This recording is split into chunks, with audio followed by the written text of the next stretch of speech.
You know one thing I like about you, Bethael? Oh, name it. I'm honored. The little lord is shitting on your foot. This little gibbering mass is more terrifying than a greater demon. All right, who's ready to play a Chaos Odyssey? Oh! Wait, wrong thing. That's right. As Chaos Space Marines, we have 2 wounds now. Quiver in fear, human American. You're a Red Corsair, you get 3. I know. I gotta change to a Red Corsair. I gotta get another wound. Get fucking good. Also, like in our, it's like there's mostly we're going to kind of focus this more of a podcasting, but for the video side where we have all our talking images, I like how it's like here's 4 Space Marines all surrounding one guy.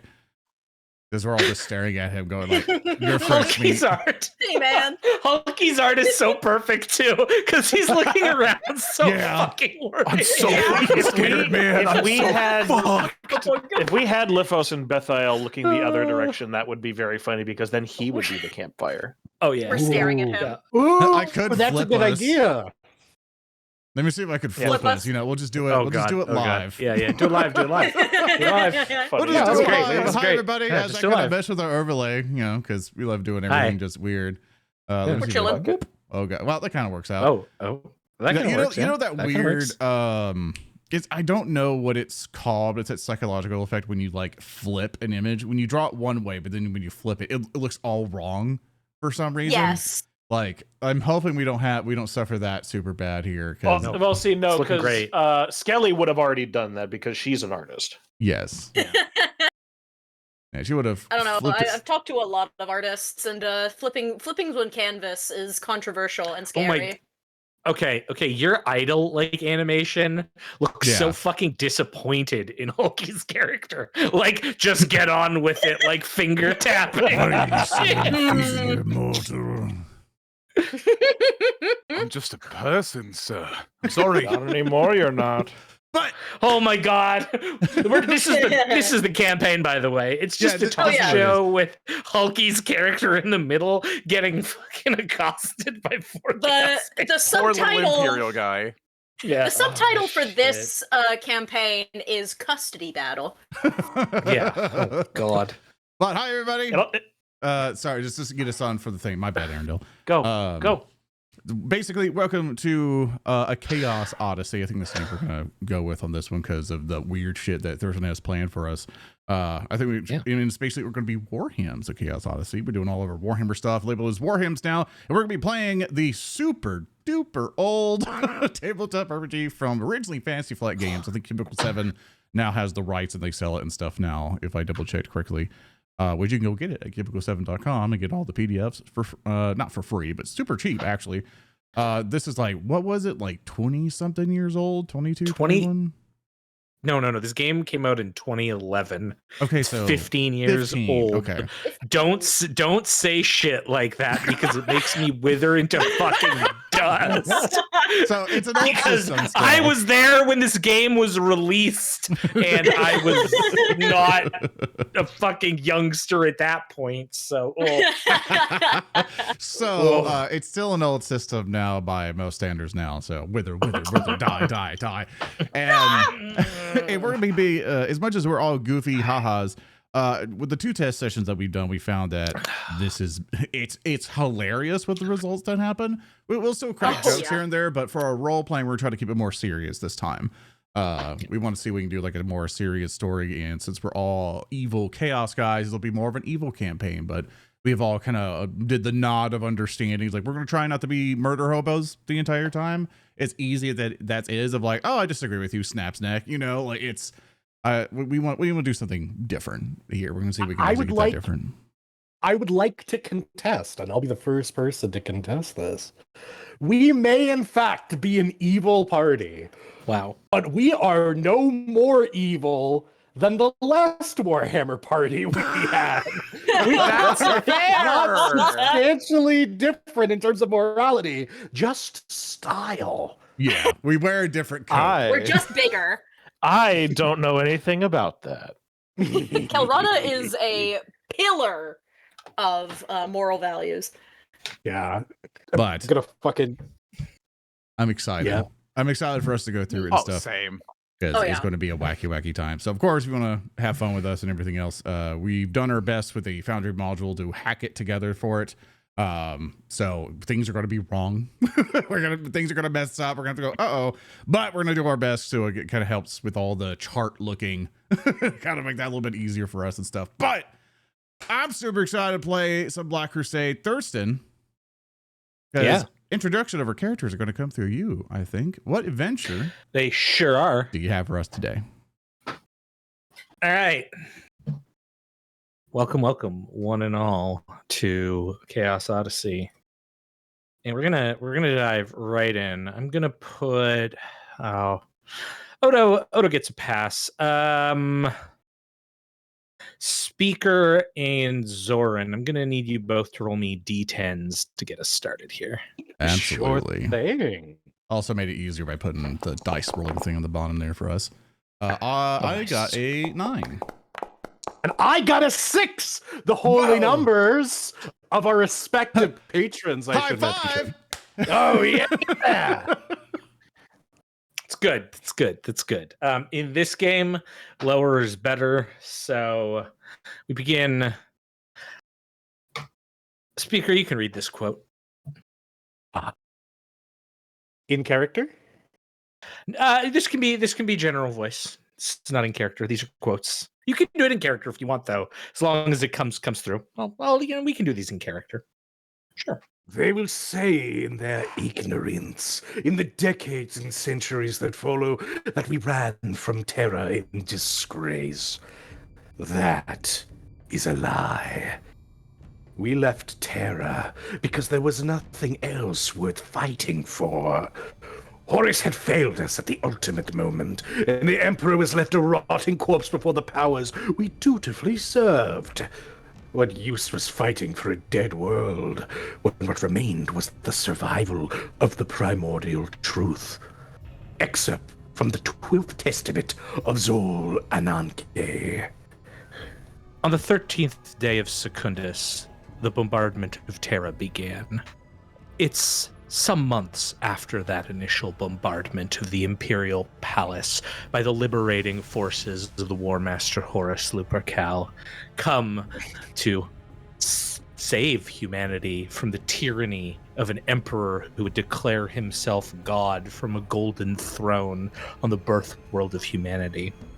Months, well, weeks at first that turned into months, and those months stretched on when at the apex of the battle, time itself broke down, just like everything else on the cradle of humanity during that apocalyptic war.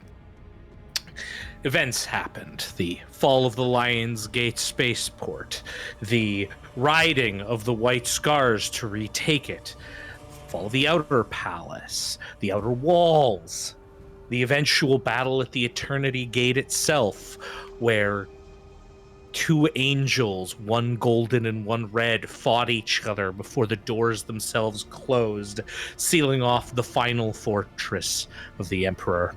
As we begin, the siege has reached its climax.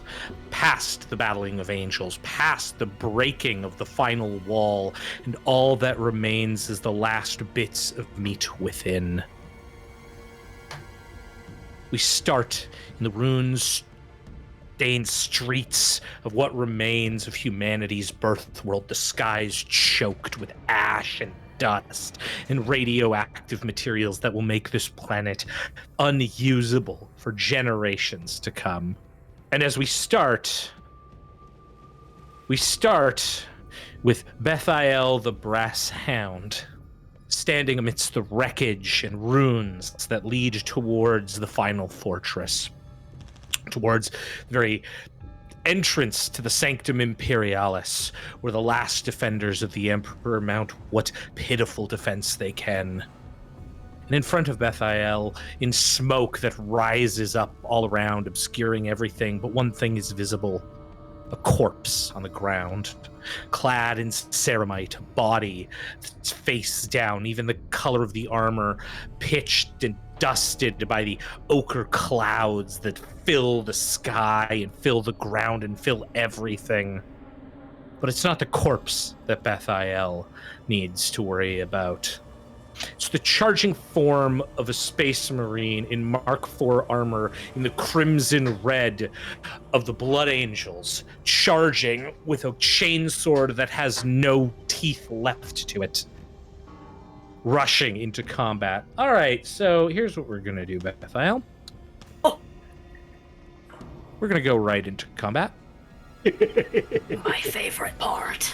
Let's hope this goes well. Otherwise, this is going to be a short campaign. I die in the prologue. I'm gonna kill someone. All right, if you'll roll me your initiative, which is a D10 plus your agility, I believe. Yeah. Indeed. I'll give you my D10 plus my agility bonus, which is a 4. Oh wait, fuck! Ooh. I need to actually click on my button.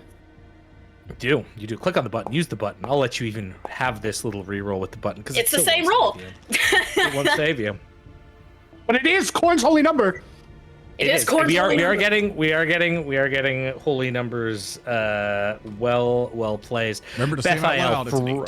It's Bethael from the Ochre Mist runs in this Space Marine, this former brother in the crimson red armor that mirrors much of the armor that you now wear, once a proud white and blue livery, now stained with the blood of countless hundreds of foes. Once the regal sons of Sanguinius, this one has lost himself.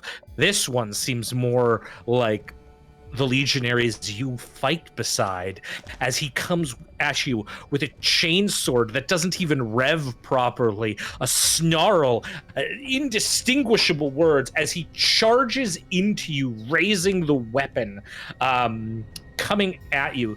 The weapon itself, again, not really as effective as it should be, but he raises it to make a charging attack at you, rushing in. I'm gonna see what happens.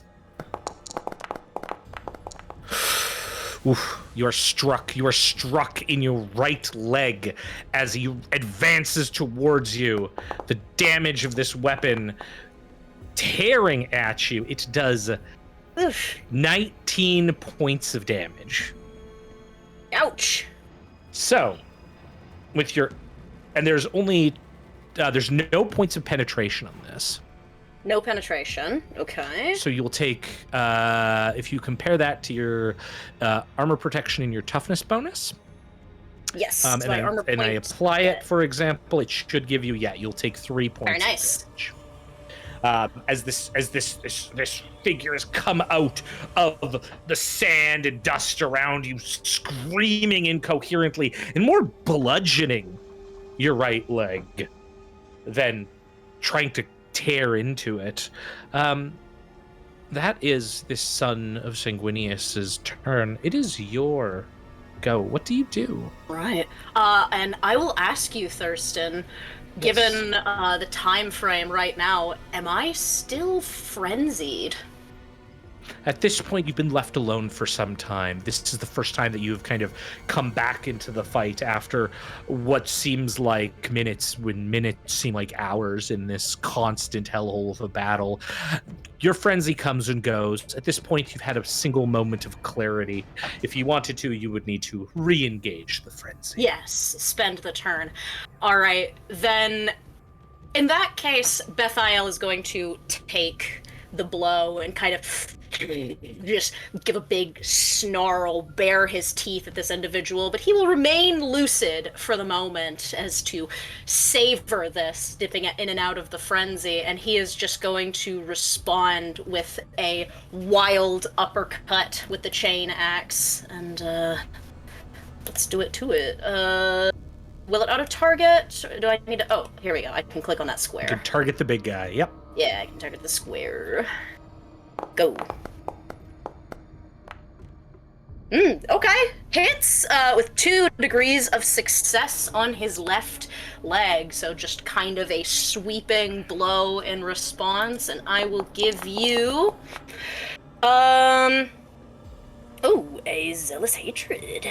Yeah, so That will be +7 critical damage when you are applying. Very nice. those. And I do have my flesh render, so I will give you 2 additional die. How do we determine this works with 2d10s again? Just 2 additional die. Yeah. So which one? Let's read this out for everyone so that we're all on the same page. What does flesh render do? The character has a taste for the massive damage that can be inflicted with chain weapons and other melee weapons that rip the flesh of his enemies. When inflicting damage with a melee weapon that has the tearing quality, the character rolls 2 additional die for damage rather than the normal 1 for using a tearing weapon, and discards the lowest 2 damage dice results. Yeah. So at this point, you can just you can roll 2, and then we can and then we'll just count whatever the higher calculated upper options are there. Gotcha. Oh well, that's easy. Yeah, there's another 10. All right, so that will actually increase it because your initial roll was a 1 and a 10, so that's going to do 38 raw damage with 4 pen. All right, so with that, you are going to let us apply the damage here. All right, so this does a. What the heck is going on there? I don't know why that was not working, but applied. Oh, it's because I have you targeted. What the? Excuse me. I have done a little boo boo here. You're good. You killed Bethael. No. And I'll do it again. I did. It's because I'm so used to the other ones that, like the Pathfinder one we do, auto goes to the target. So this one goes to what I have targeted. Yeah. So I've got to just get used to that. So in your initial turn, I'm just going to scroll up and see. You took 3 damage, so you should still be at 3. Oh, I got you. I got it. Yeah, you're good now. And then what I'll do is I will change my target. And get rid of that. Target this guy. This should now, I think, if I click revert. What the? Yeah, okay. So this should instead do a grand total of 30, which is going to, well, let's actually see. Yeah, so it's going to do 28 plus, it's going to do 38 damage to this guy. Oofda. That is going to be subtracted by 16. So you're going to do 22 points. So that is actually going to do 2 critical damage to that left leg. What remains of it? Well, Shall you we click the button? it's not. So actually, we don't want to click the button here because the math is actually incorrect because it won't let me revert this fully. So don't click that button because that will be incorrect. Instead, what you do is you split open the target's kneecap. And now he has to make an agility test or fall prone to 2 critical damage. So I will and suffer from blood loss as well. So I'm just gonna roll this. They are going to be at a -10 because they are quite frenzied. I'm gonna roll that. The bloodier the better. Oh, they're fail. So they will go prone, which will cause them, and they will now suffer from blood loss. Your chain hammer, this immense weapon, swings around again, catches the kneecap of this Astartes, cracks into it, and you hear the crunch of it as this blood angel falls to his knees essentially. Somehow he's not face down. The blood loss, though, you can see crimson leaking out. So now normally what happens with blood loss is you have a 10% chance of dying each round unless blood loss is tended to. And Astartes does not have that. So a space marine of the Emperor's creation, in fact, only has a 5% chance to die each round when suffering blood loss. So I'm just going to roll that. Does not bleed out. And in fact, gets up from his prone state, rising. There's no like opportunity attacks or anything like that, but that does prevent him from really focusing on you, and instead he just swings the broken chainsword again. There's no conversation, nothing. There's just an unquenched rage as he raises up the weapon and tries to smash you with it, and comes at you pretty tough. So let's see what happens here. In fact, you can tell that he has no care for defense in this matter. He's all out attacking you. Which will fail. So swinging wildly with this chainsword, bashing it against your pauldrons. You just, again, this insensate screaming. As the chainsword is coming down, the other hand, the fist, is punching into your ceramite. It's not doing anything, but there's clanging like the tolling of bells off your armor as the fist is punching in. It is your go, Bethael. Right. As this struggle is happening, Bethael is going to again bare his teeth. His lips are starting to curl at this point. The smell of blood rushing to his head, and he just gives a feral smile as he leans into this blood angel. And I'm going to bring the hammer down. Okay. And I don't know why I tabbed off of my correct page. You were taken by the nails. My nails! Oh! Your nails! Well, I have... He will flinch as a just throb of pain, I'm sure, from what has recently transpired. Yeah, your hammer goes into the ground. The teeth on each end of the four sort of ends of this churning into the groundwork here. The fine marble inlay of the palace walkways torn up as your weapon smashes into the ground. It's at this point that your opponent sort of takes the briefest stock before raising up their broken chain sword again, and this time they bring it down in response, trying to smash you in the head. Ooh. See what happens. Oh, they go wild again, just entirely missing.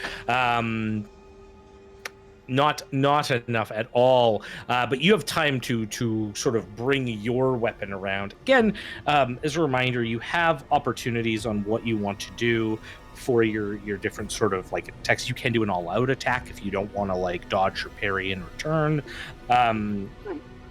Lots of opportunities here. What would you like to do though? As this blood angel is continuing to try to strike at you but failing, you're sort of moving around each other in guarded maneuvers, even though this blood angel seems to have given out to his rage. All right. Well, my weapon's unwieldy, so I'm not doing any guarding anyway. That's true. Blood for the blood god. I'm gonna all-out attack this guy. Just let out a roar that tapers off into something like a hyena laugh, and is going to just swing with all his might. And that's a 66. That is definitely going to hit. So please, to the body. Roll damage on the target, please. Right. And then I'll manually do my flesh rendy. Yep. So you will get much another better. 4. You'll get another 4 on top. So, oh wait, doesn't need a 9. Never mind. Yeah. So you will get another 4, 5. You'll get another 9 on top of this. So you'll hit for 34.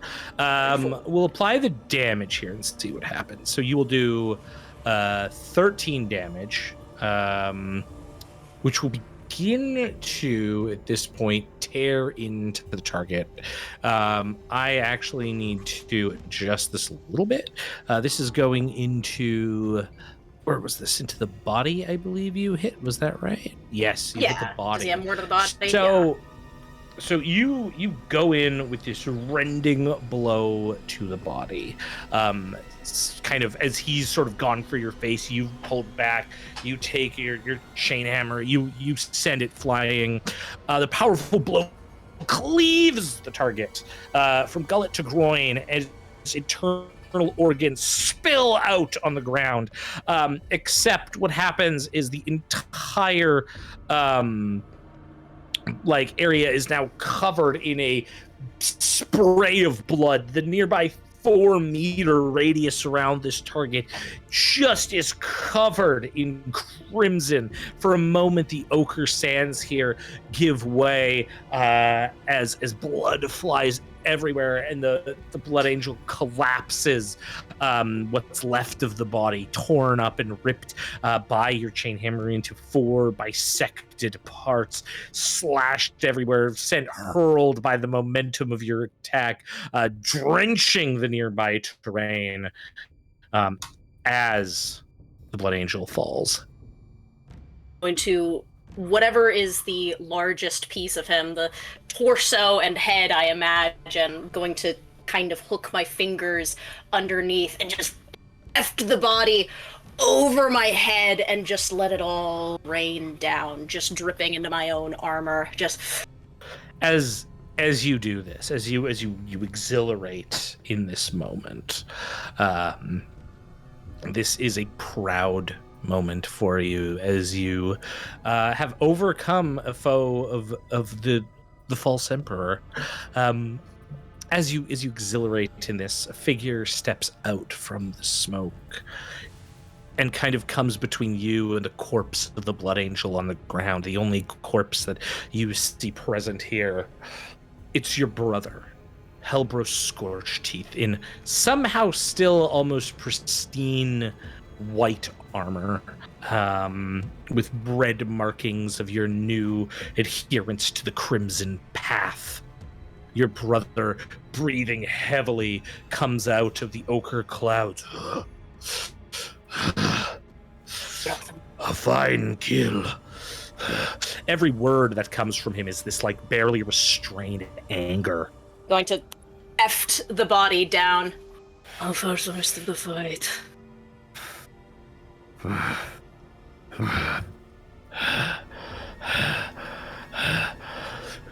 The inner palace, it awaits. So much more killing. Bethael's going to nod very enthusiastically, kind of almost instinctively falling behind him and just, where? We must go.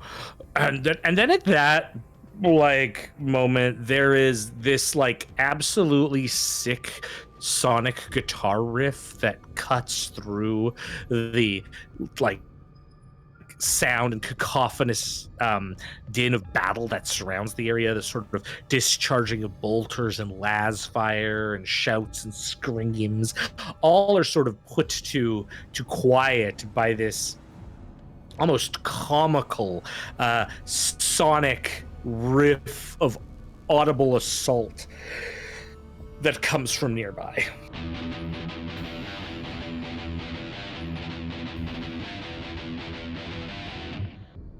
What are you doing, Bethael? Oh, me! I thought we were going to speaker. Bethael's head is just going to snap around like a feral animal almost. Do I recognize this sound as generally not something I need to rush toward with steel bared? I mean, there's a lot of ways that you could interpret this. I would say a good situation here. Let's do a skill test here. I'm sure you're good at those. Let's do a routine, so plus 20 awareness test. Let's sort of get your bearings. Awareness. Scroll down here. There we go. Untrained in that. Lol. There we go. I believe. I don't see shit or fuck. I'm still covered in blood. I'm wiping it out of my eyes. Bethael is just going to whip around, kind of throwing a little spray as he does. Byzanti, will you give me an easy awareness test? That's plus 30. You got it, boss. That would Thank be you. my greatest pleasure in life. All right. So it's an awareness test, you said? Yep. Okay. Let me very quickly find my awareness. And this will be an easy one. Yeah. That's Oh, a very nice. 16. You find the figures through the cloud. You find standing one figure is Bethael, a member of Angron's Legion, the World Eaters. You can see the stained red blood, the iconic chain hammers utilized by some of their more berserk kin. And the second figure you see is the corpse on the ground beside. I was wondering when I'd get to see my other brothers from the distant Legion. I have to say, you're the ones I least wanted to behold, but I'll take what I can get. How are we enjoying festivities, brothers? You're loud. I've yet to begin to scream. Now, shall we make music together? Or will I have to make a psalm out of your screams? At that, he's gonna kind of, like a dog raising its hackles, just kind of bare the teeth, these sharp and brass plated, and just, no, not today. Another day, for certain. He's gonna spit just a glob of blood at Byzanti's feet. You're smarter than you look, you pernicious little pup. You have the honor of addressing Byzanti Misfit of the Emperor's children. Who am I to take command of? You are to take command of no one. You speak to Bethael, the brass hound. Well, as a musician, I find that my position makes me uniquely suited to directing brass. If you try it, then perhaps I will reconsider what I earlier said. You amuse me, Bethael. I'll let you live for now. Please, we'll have plenty of time to turn our weapons upon one another later. For now, it is the will of our gods that we bring low this benighted emperor. Can I count on your axe to make that happen? Bethael is still hackles raised, but he just nods. Bethael, as this goes on, there's a ticking in your head. This impulse, this talking is so monotonous. This tick, tick, tick. Your teeth are almost shattering. There's this moment that you feel that the only release might be to strike this person with your hammer. You can control it, but you feel that clawing, like that tick tick tick tick from inside your cortex, your rewired brain. Bethael is going to reach out and grab kind of the neck piece of Byzanti's armor and pull him in close and just... I tire of talking. There is blood to be spilled, and we will find it now. Three hounds. Three hounds emerge from the mist as you've gripped Byzanti, and Byzanti is responding. And as Byzanti begins to speak from his disfigured face, three hounds, the shadows of them, first visible, emerge from the surrounding ochre dust cloud, and they begin to feast on the corpse of the Astartes. Yes. We will do the same. There's feasting to be had. I would have never taken you for an animal lover. And I'll push this cornate off of me. Come, let your weapon and mine make sweet music together. or let us both be quickly parted. No music, only screaming. That's a key I can play to.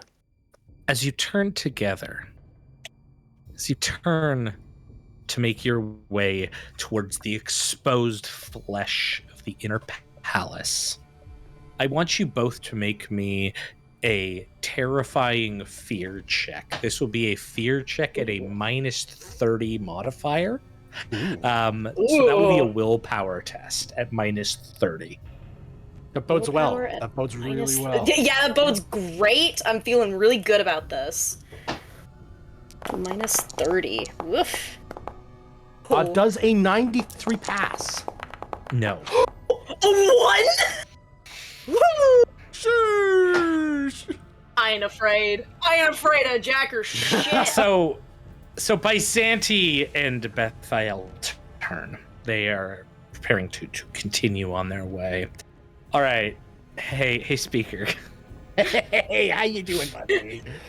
It's 9 degrees of failure. That's pretty Yeah, cool. do I get to have a cool moment here? Am I gonna Roll me get back at us? 1d100 plus 90.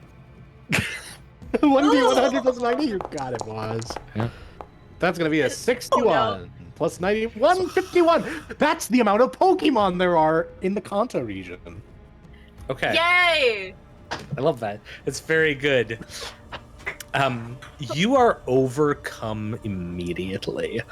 Both of you feel this. Both of you immediately feel this. Something in the cosmic order has changed. Something tremendous has happened. Byzanti, you have rolled a 151 on the shock table, which reads as follows. The creature slumps helplessly to the ground where he can do nothing but weep, gibber, and tear at his own flesh for the next 1d5 plus 1 rounds. In this, you will continue to suffer a -20 penalty on all checks until the end of the encounter, as you quite literally begin to gibber and weep at what has happened. Something has entirely changed. Give me another willpower test, but this one is just challenging, just +0. Okay. That's a 71. I'll Okay. give you. Bethael, you're fine. You don't need to make the second check. You do not need to make this check. However, that will be a failure. This could be an excellent character development moment. Okay. Byzanti, give me another 1d100. I love tables. I love this game, everybody. 1d100s are great. Absolutely. It is. All right. 62. I'm gonna regret this so much. So you've failed this willpower. Again, this is a cosmic unraveling. However, it has shaken you and has changed your character to the core. You have now gained a disorder from this formative moment in your existence. I walk on Holy Terra.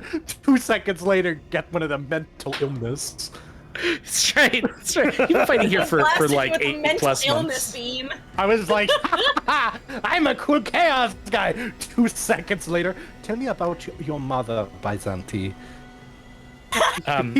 She was True. harmful growing up. Because, Byzanti, as the shock of the War Master's death rushes over you, and the unraveling of the immaterial world that has overlaid itself on Holy Terra takes its toll on your psyche. I'm gonna regret this. This is like the worst fucking roll you could have got. Not for you, but for me, because I'm gonna read this Suffer disorder together. that you've acquired. You've acquired the secretive disorder. Oh boy. Let me read this too. Even among a fellowship who values secrets, this character's obsessive need to hold secrets is remarkable. While this makes them generally trustworthy when it comes to protecting information, it also makes them nearly worthless in roles where communication and exchange of information are necessary, such as, compacts or even delivering simple messages. Are you Characters with kidding me? Yes. It just nukes off of my social power.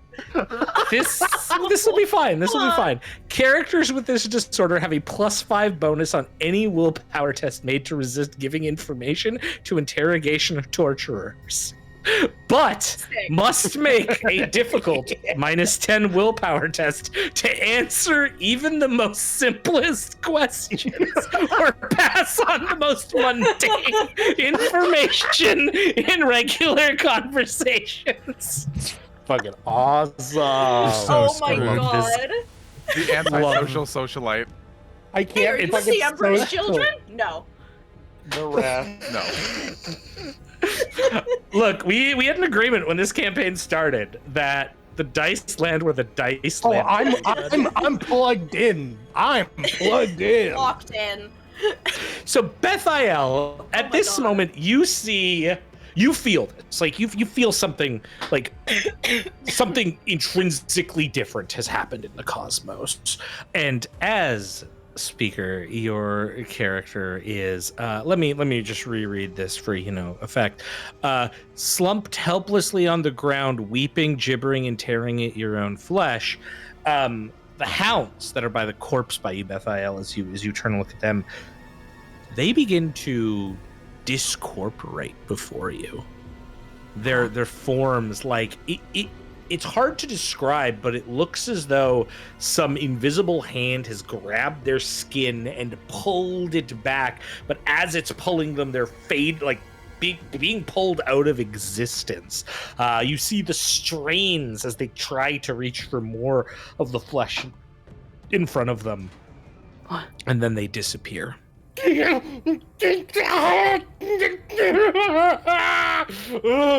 down. Up! On your feet! Up! Lost! It is lost! It is over! Sanity returns to you now. I rolled minimum. The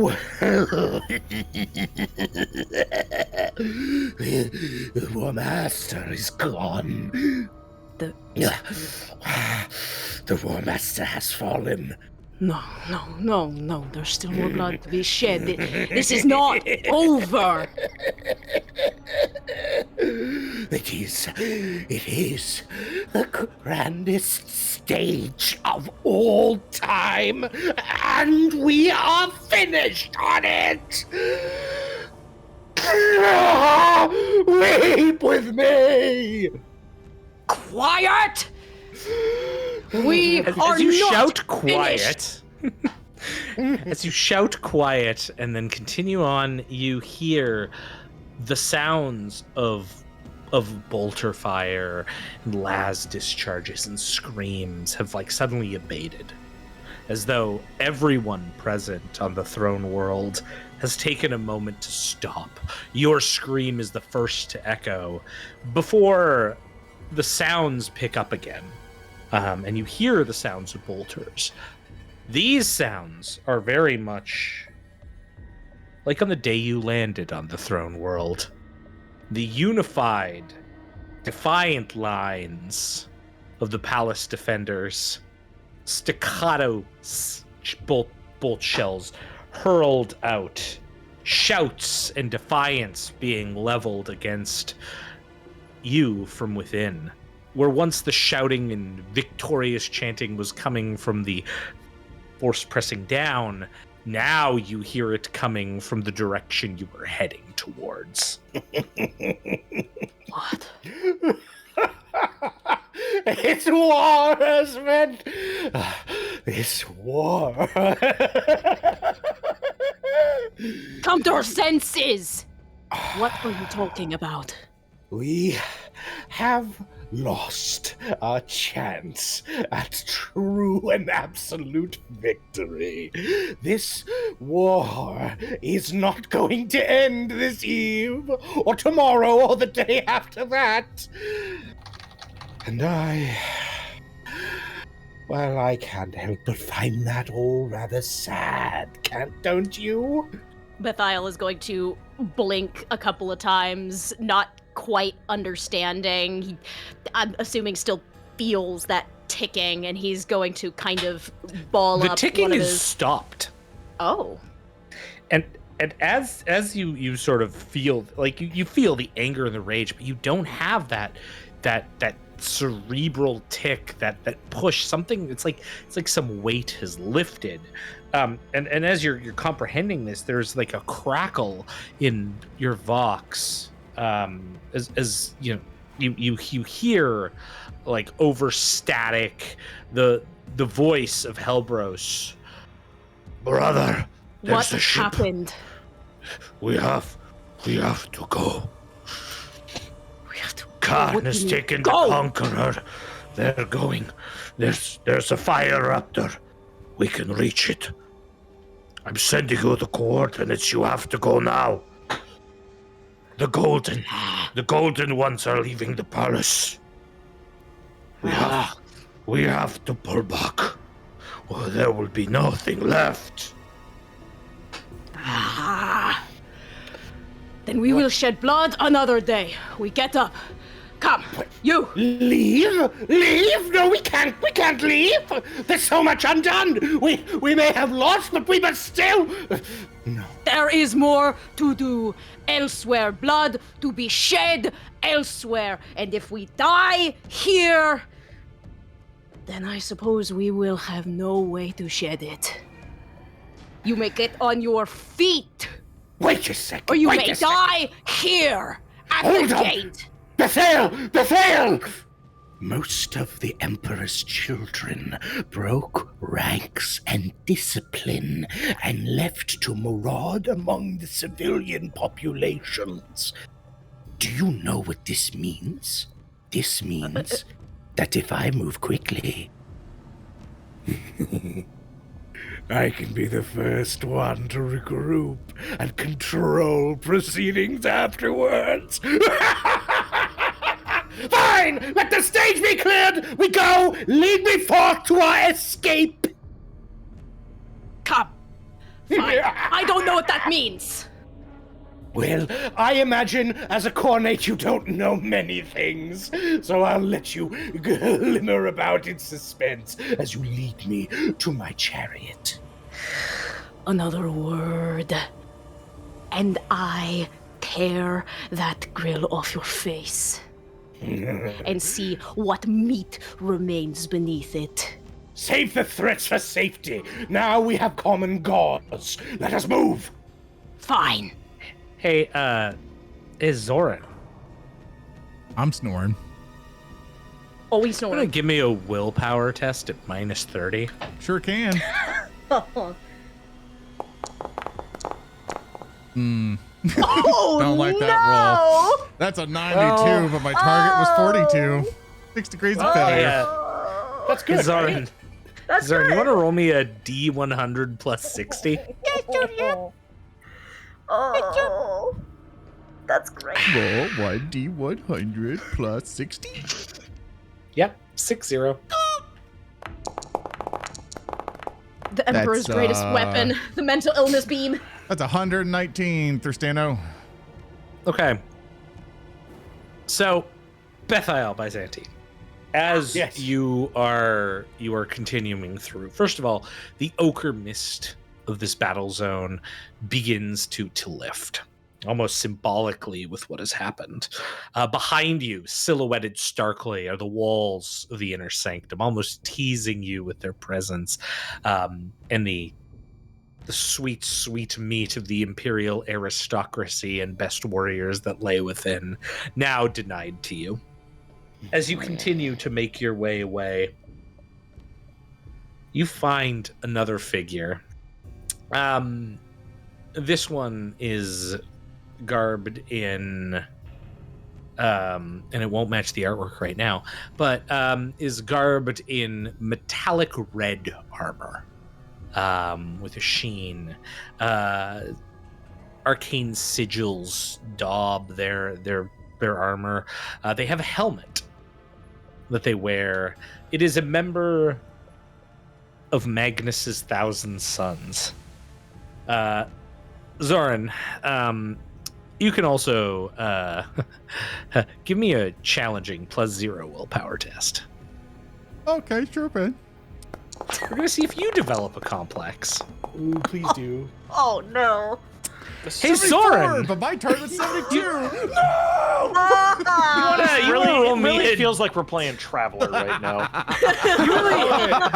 We were fucked up. Horace is dead. Yeah. I was like, what would Horus dying be on the fear scale? And I'm like, oh, the top of the fear scale, obviously. Look, if you followed a lesser god and he died and you felt the psychic aura of it, you develop a little mental illness too. Yeah, True. I also like that this is going to force roleplay on some of you, which is super fun.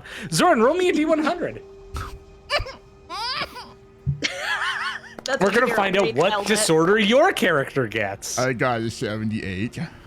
Oh, fucking Christ. Okay, I'm going to read this one. Secretive too. Oh Nope. my god. Each of them are different based on the gods. Oh, good. Well, that makes sense because Keeper of Secrets. Yeah. True. Dark magics. Oh. The character is convinced that he is a powerful sorcerer. Well, this is in fact occasionally the case. More likely, the character has few or no powers at all. He is obsessed with all things arcane. He collects ancient and blasphemous stones, whether he understands them or not, icons, and anything else related to sorcery or psychic powers. The character suffers a -5 to all interaction tests when dealing with normal individuals due to his boorish nature and need to let everyone know that he is a powerful sorcerer. When in the presence of actual psychers, this penalty increases to -10 due to actual sorcerers losing patience with it. Holy shit! You're a fucking poser! Hokey, you need to get in on this, dude. You're this. Welcome back, Lorne. Welcome back from the dead. Holy shit. I fucking Okay, love if with there's- this. If there's one thing the first few minutes of this session has taught me is that the Chaos Gods are real, and they have a real good sense of humor. Uh-huh. Holy shit. Oh, that wacky blue Oh, guy. that's so good. Yeah. Beautiful. just so I can note it down. Yeah. What's it called? One more time. What page? It's is called Dark Magics. It's located on Magics. page 278 of the Black 278, Crusade okay. rulebook. Speaker, yours is secretive on page 279. it? All right, I just want to make sure I have that on my notes. Shit. Oh my fucking god.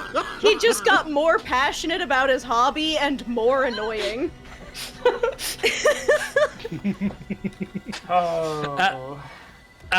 Zoran, your Yeah, boss. character on the initial failed fear test. So you fainted and remained unconscious for about a minute, and you are regaining consciousness.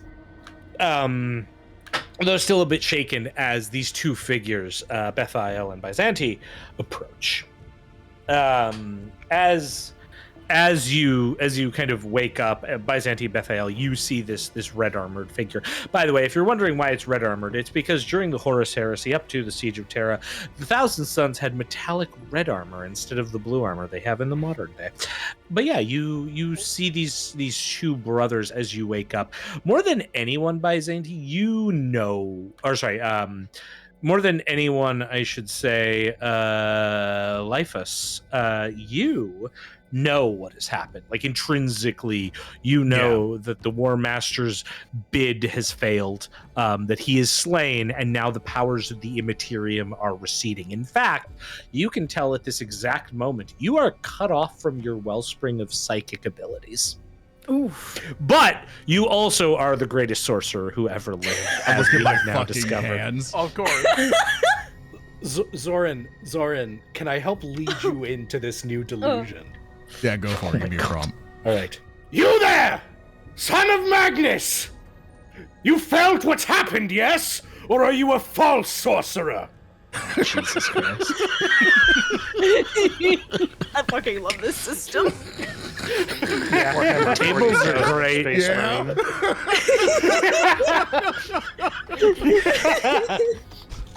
As he's looking at his fucking hands, Lyphos, just in disbelief that all the efforts that they have gone through, all the suffering that him and his brothers have gone through at the hands of these horrible loyalists following that shitting corpse emperor.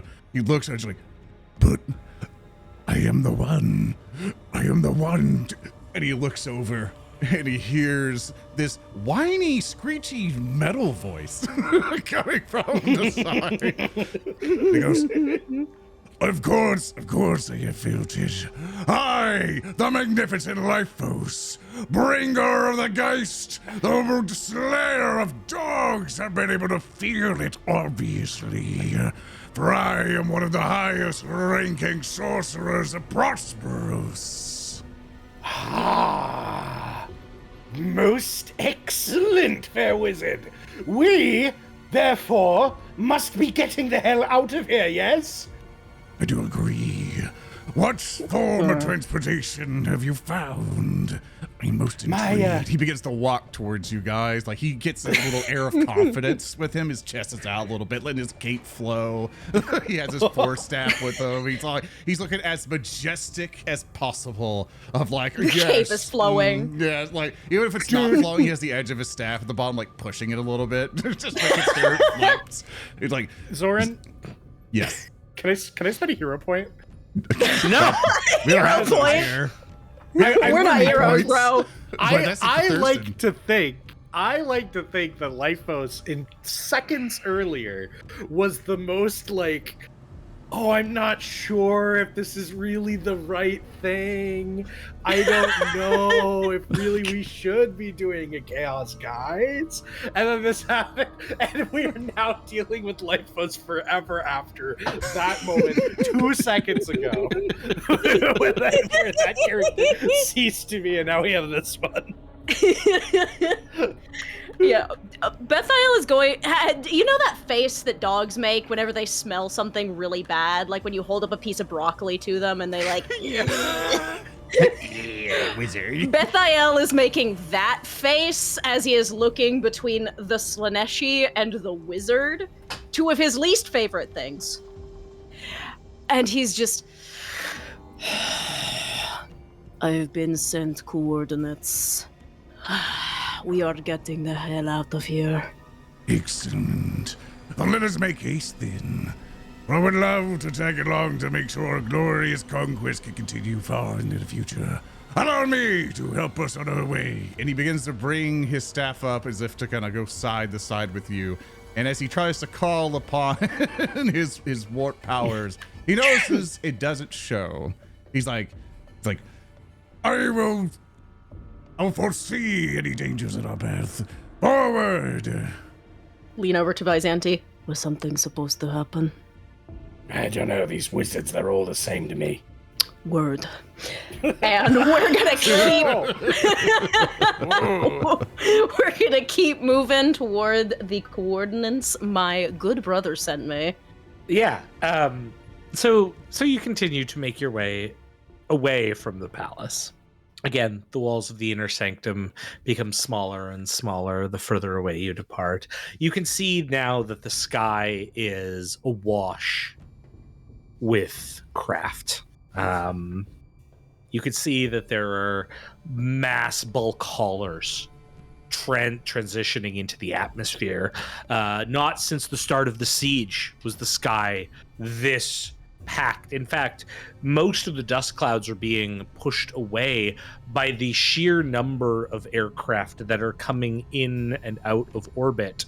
As you see, a panoply of colors ascending from Imperial militia, servants of the Dark Empire of Horus and his various dark compliances now pulling off of the surface of Terra, the landers of the True Mechanicum quickly and expediently and efficiently removing the few remaining Titan assets. All of this visible as you trek. Eventually, you come across a single Legion aircraft. It's notable because of its midnight blue appearance, the streaking tracers of lightning across its hull. It sits in what appears to be a canyon made artificially by collapsed hab units of the interior of the palace zone.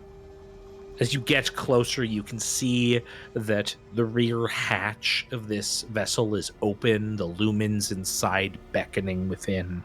Bethael, you see Helbros, this stark white figure standing on the exit ramp of the vessel, arms crossed as though waiting for you. I'm here, brother. Where does battle take us next? As you kind of mutter this, you're still a bit away. Helbros turns and begins to just ascend up into the fire raptor. Brother. Hey! Just kind of rushing after. Yeah. Yeah, so you see, like, you sort of rush shouting, brother. Byzanti and Lyphos, you continue to sort of follow up after the fact. As Bethael runs into the vessel and you see this, suddenly the skyline changes.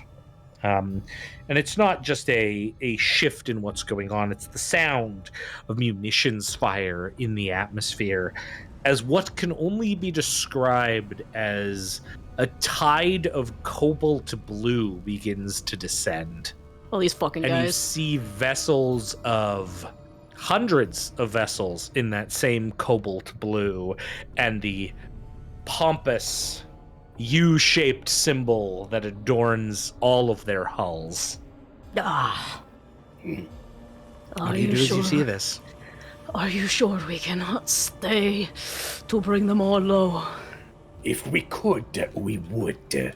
Now is the time for discretion to be the better part of valor. Fine.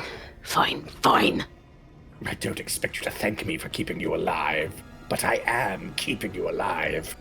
You're right. I won't thank you. I know I'm right. The first vessel explodes. It's a macro troop carrier hit by several missiles from Xiphon interceptors fired from the Ultramarines Legion. You see a transport that once carried tens of thousands of soldiers crash back down to the surface in a nuclear explosion that lights up everything. That's good, right? We must ascend. No! Lyphos, as you push forward, a figure emerges from the back of the vessel, a robed figure in black and gold, a priest of the True Mechanicum, mechadendrites that also have like globules of flesh reaching up them, kind of click in the air around you. Greetings. I grab it by Greetings. the neck. You grab. Hold on. You are not with the 8th Legion. Any of you trained in piloting? I was hoping you'd be. As I begin to lift him up and kind of stare at him, like, do you know how to operate this aircraft? I do. I am Priest Ethelfar Scourge, and I can remove us from this place if you would so kindly place me down. Remove the poor Mechanicum from your death grip. He is as true a servant of the dark gods as us, and he will serve us well, or die. You never know in the field of battle who goes to who. He kind of like just tosses him over to the pilot's seat and goes, "Get a move on. You go to these coordinates. And he begins to strap in or so. There are few vessels in the sphere. We will need to find a vessel capable of carrying us if we are to flee. What? Is the pride of the Emperor still in orbit? I cannot see. The Conqueror has departed. The vengeful spirit is departing. The pride of the Emperor is not visible. The Terminus Est and the Endurance are not visible. There are so many signals from the 13th. So many. Overload, overload, overload, overload. No guts! It does not matter what ship we end up on as long as the fight continues. Find one! Compliance, compliance, compliance. The 8th Legion will not be returning for this vessel. It is only logical for us to escape now. Please strap yourselves in. I shall do what I can. It is a Legion vessel. I can fly this. Yes, of course. Safety first. I put on my seatbelt. Yeah, I strap it in. Obviously. I click it before I get a ticket, True.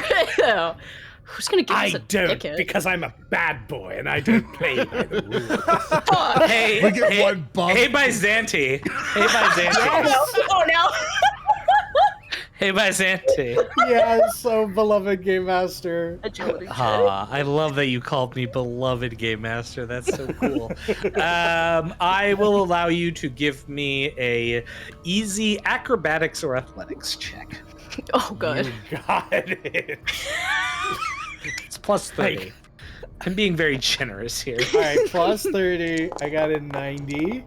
Okay, Oh, that's a 2! fuck Oh, I'm so bad at resisting the revelation of War Master Words. But you can run! I'm so good at sitting in a car without my seatbelt on. No, you're not. No, you're not. With a 2, you know what you do? As this fire raptor takes off, it hasn't closed the back hatch. You walk to the back hatch and watch the scene of total carnage and reversal playing before you, like a tabletop war game as you ascend further, seeing the cobalt blue figures descend down to the surface, seeing all of the players on what you know will be the greatest stage in history go through their final act as the Fire Raptor continues to ascend.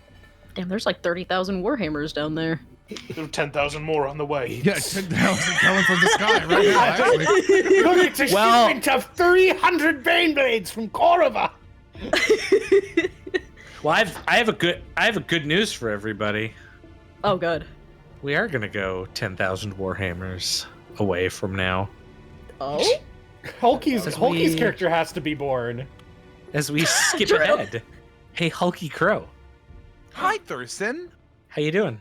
Oh, I'm just happy to be here. Another day in this God Emperor's army. I'm gonna read what's on the screen for our audio listeners. We love you, audio listeners. Of course. Do not ask how you may give your life for the Emperor. Ask instead how you may give your death. Attributed to War Master Slido, circa Millennium 41.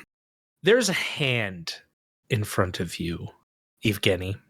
Inside the bunker, you and your fellow troops, huddled together, there is a hand that clenched into a fist.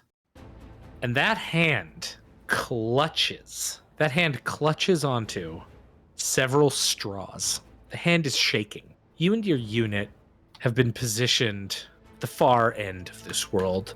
The woman who holds the straws is Trooper Alina Drask. She keeps a bottle of Amasec under her bed.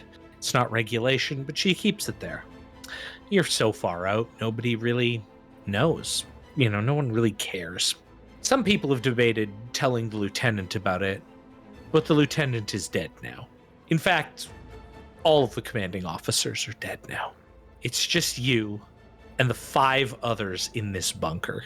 There used to be 20 of you in this bunker. First 5 went out, then 10 more, trying to stop what's coming. They didn't stop what's coming. The others surrounding you, the 6 total with the 5 others. There's Torv Keldrick. He's a really bad cards player. Eamon Quill.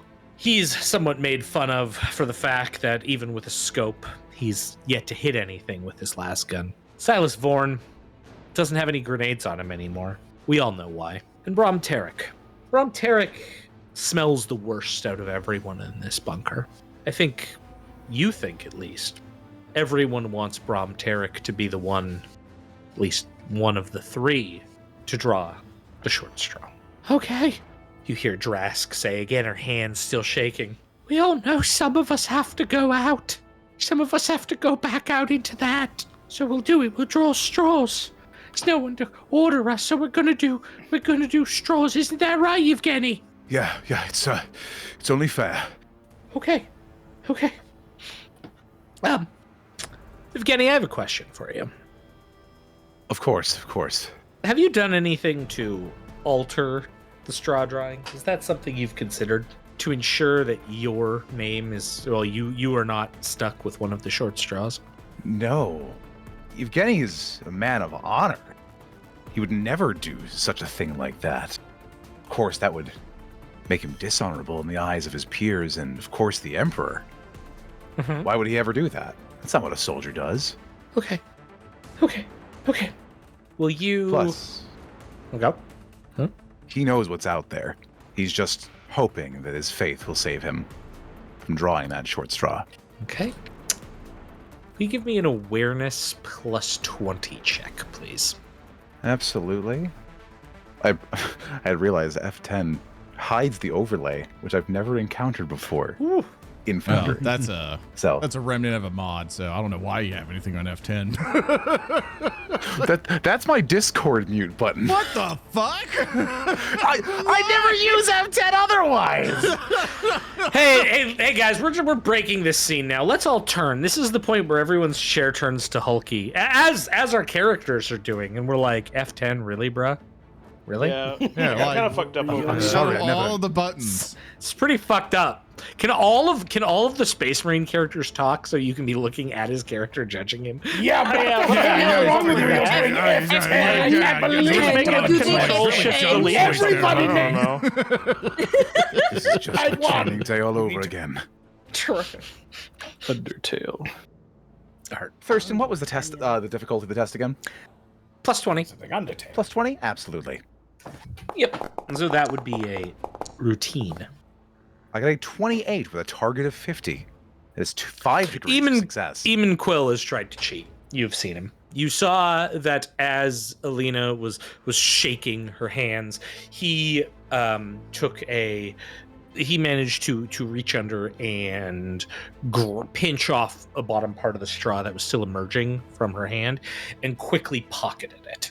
Yvgeny looks over at Eamon. Now, soldier, Yeah. I don't think you can honestly put that past the Emperor. Could you? And certainly not past me. Alina's hand continues to shake. Brahm, the smelly one, goes, "What are you talking about? Eamon did something?" He's a bit big. He's a bit slow.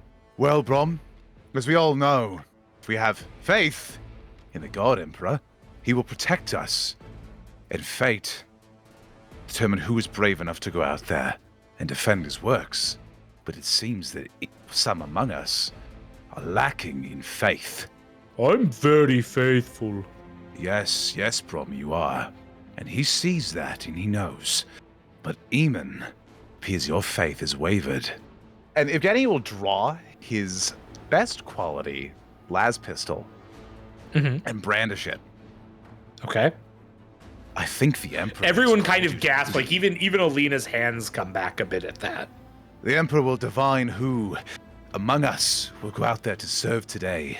But you, Eamon, will be among them. I'm not going out there. Whatever came down from the sky. No, kill us all. We have to stay in here. It's safe in here. None of us have to go out. We can all just stay in here. That's... We can't all stay in here. There's not enough food. Someone has to go out there and see what's going on. No. Maybe it It's not wasn't gonna be going to me. be you. No. But it is now. No. I saw what you tried. I didn't. No. It happened. No. I'm not. You can't make me go. You can't make me go. You saw what happened. The sergeant, lieutenant, they're all gone. He said to wait here. They'll be back. Maybe we could all stay here and be friends. Brom says. I just know I don't have any grenades. Can't throw my grenades. Without grenades, I don't know what I can do. Silas is like twitching. Torv Keldrick is silent. I would be a dishonest man if I told you I did not share your fear. I know what's out there. You all know what's out there. Yeah. No one's coming. No one's coming to help us. But someone has to do something. Better to die knowing that one of us might live. I suppose. You. No, I won't let you. And you see, as you say that, Eamon is trying to draw a knife. Yvgeny will see this. He'll wheel up with his las pistol drawn and attempt to shoot him. Okay. So for this, here's what I'm gonna do. I'm just gonna actually put a fake token down here. I wasn't expecting it to play it this way, but this is fine. I like this.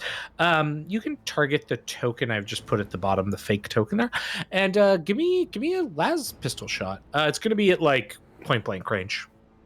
Absolutely. Let me take that shot. That is a success with 3 degrees of success.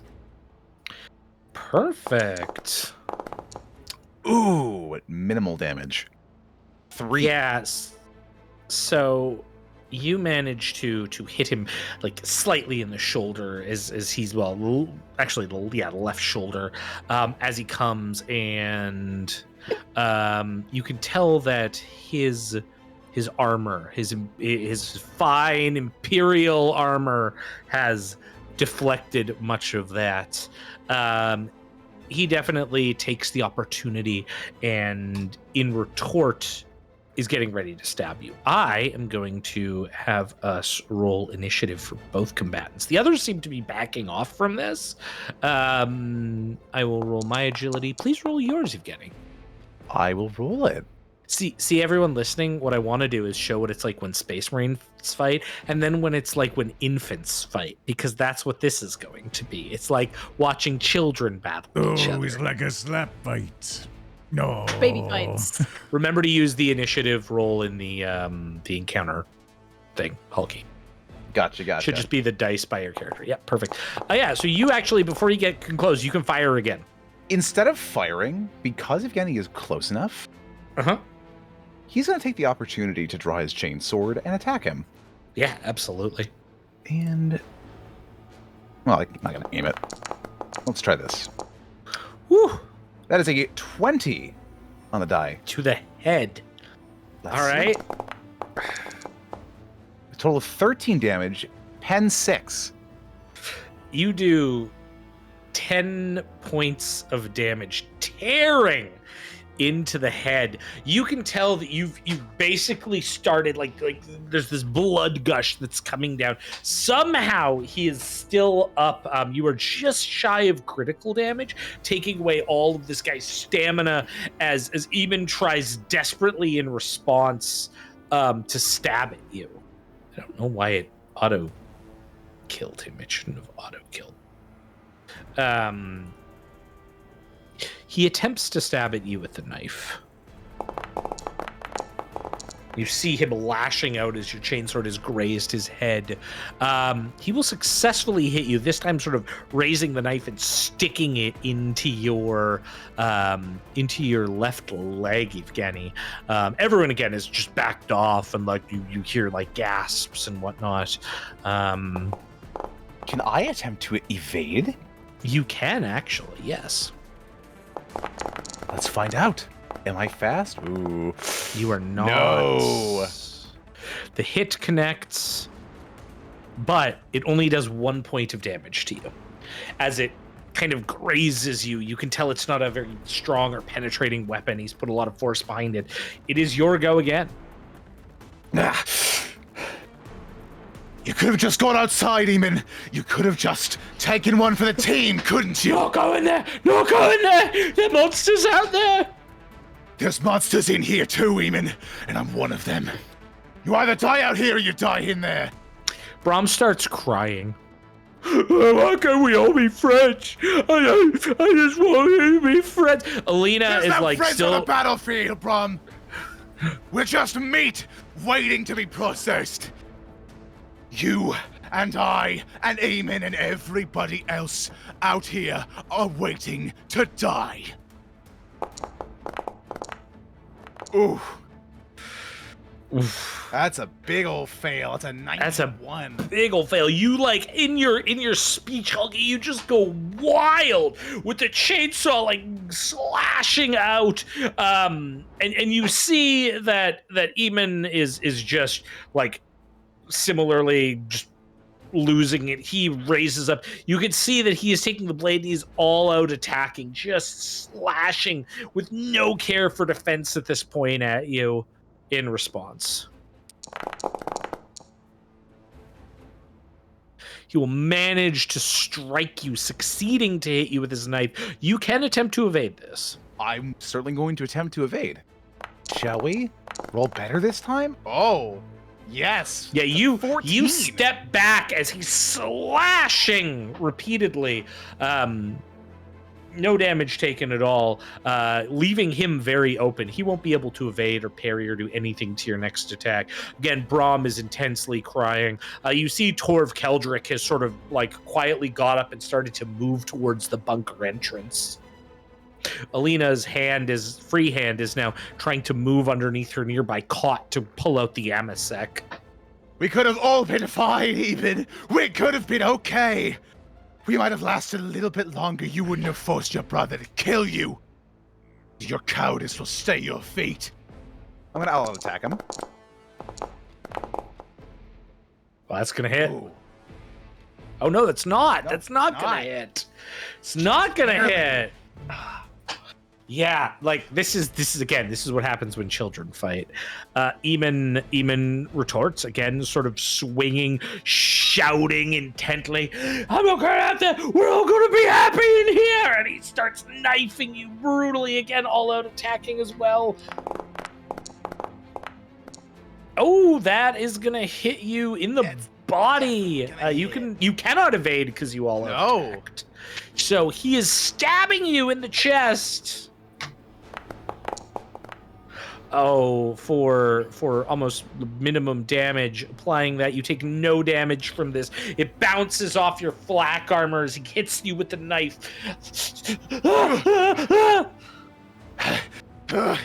You hear me now? Yvgeny. Do you hear me, Emperor? Why would you do this? Why would you do this to us? Brom continues to sob. Torv is starting to like fidget with the door mechanism, opening it. Silas has gone over to a box nearby, and Alina's drinking the Amasek. Yvgeny's gonna make one more all-out attack, and that's gonna succeed with a 23 with 5 of success. Absolutely, you're gonna go right to the chest. For 7 damage with pen 10. That's right. Okay, so you are doing critical damage as you tear through. You slice a muscle in him, so he's going to take a -20 on any strength test as you tear through some of the meat in his chest. Blood is now flying out everywhere. Again, Brom is like slumping to his knees. The large, smelly man is just completely distraught over what he is seeing here. As your weapon has gone in. This is actually, what is this? A rending weapon? It is a rending weapon. Yeah, let's see here. So, actually, never mind. No. So, bonus final damage 4, critical damage 4. So actually, this table is been incorrect, but we'll use the correct one. It's just double checking. The blow actually opens a wound in his torso. As that happens, you can see that he's now suffering from blood loss and is stunned. So you're going to get an extra action before he goes. As you torn open his chest, he's stunned. Before you do go, I have to make a test. Remember, blood loss means he has a 10% chance of just dying immediately. Which he does not. So he's still standing, but you get to take another action to finish him off, should you wish. If you can hit him. He can't evade or anything. So. That's true. He can't evade. And he's still committed to this. He's not backing down. Oh, no. With a wound like this, he's more just in shock at this point. But you understand that it's probably given the blood loss and you don't have a Medicae because your Medicae was in the last group to go out. There's no way to fix this. There is no way to fix it, unfortunately. But I think they both knew once he was called out, there was only one way this could end. And Yvgeny will take an aimed shot at his head. Ooh, okay. With his las pistol and try and deliver the Emperor's Mercy. I'll give you a plus 20 bonus to this as well, just because he's very out of it, shocked. He's kind of now submitted a bit.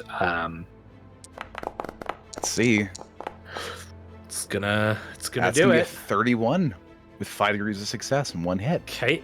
So, please roll damage.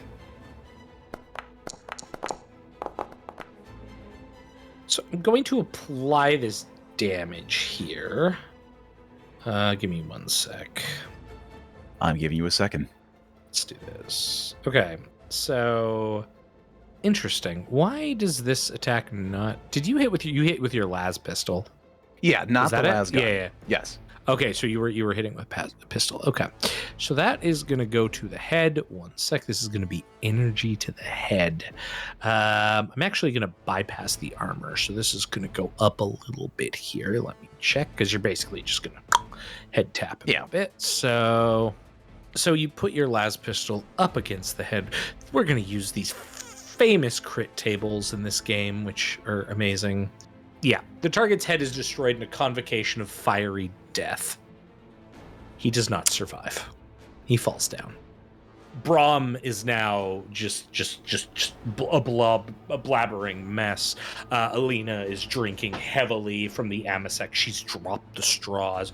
Torv Keldrick is now in the process of closing the door, having just gone outside on his own. And Silas Vorn is still going through everyone's, junk box in the room, tearing through everyone's personal effects.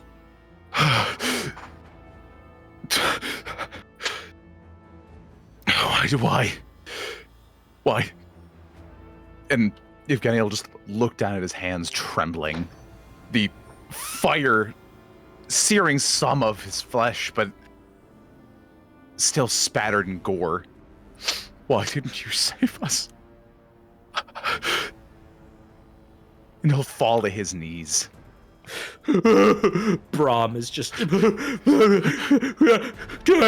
no listens. Alina sloshing back the Amasek. Silas is where is it? There's gotta be one in one of these cases. We just need one grenade. That's all we need. Why would you send? Why would you let us serve? What if you was holy autos? We were supposed to be heroes. We were supposed to take care of these people. I was supposed to take care of all things. Why would you let him leave us here?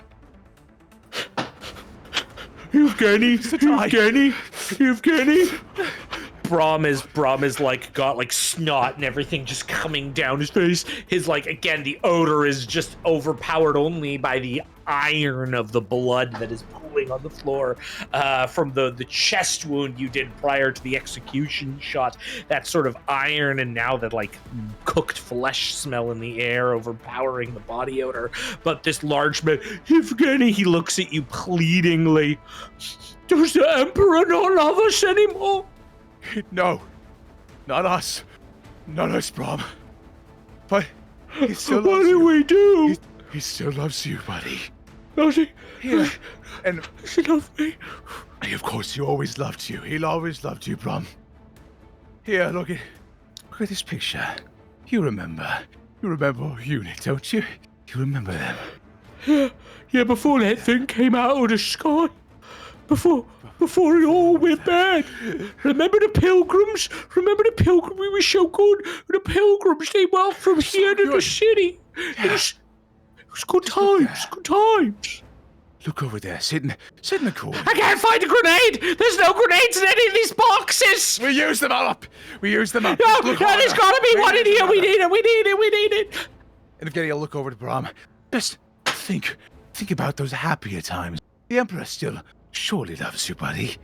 It's okay. Yeah. Just think about that. Don't think about any of that out there. Yeah, of course.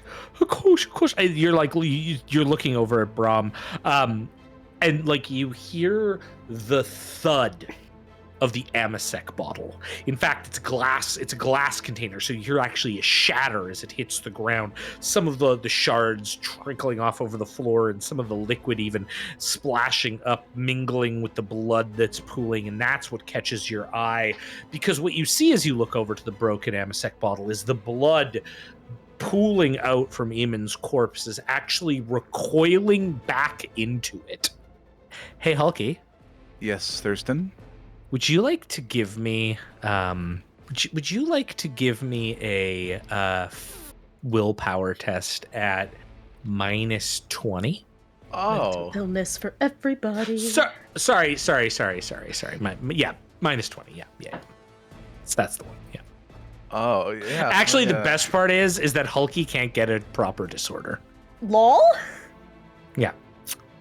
He is the Emperor's favorite. I am. Because there's only disorders for like the specific followers. Oh, that's good. Yeah. At difficulty -20. Yeah, absolutely. Yeah. All right. I'll do that.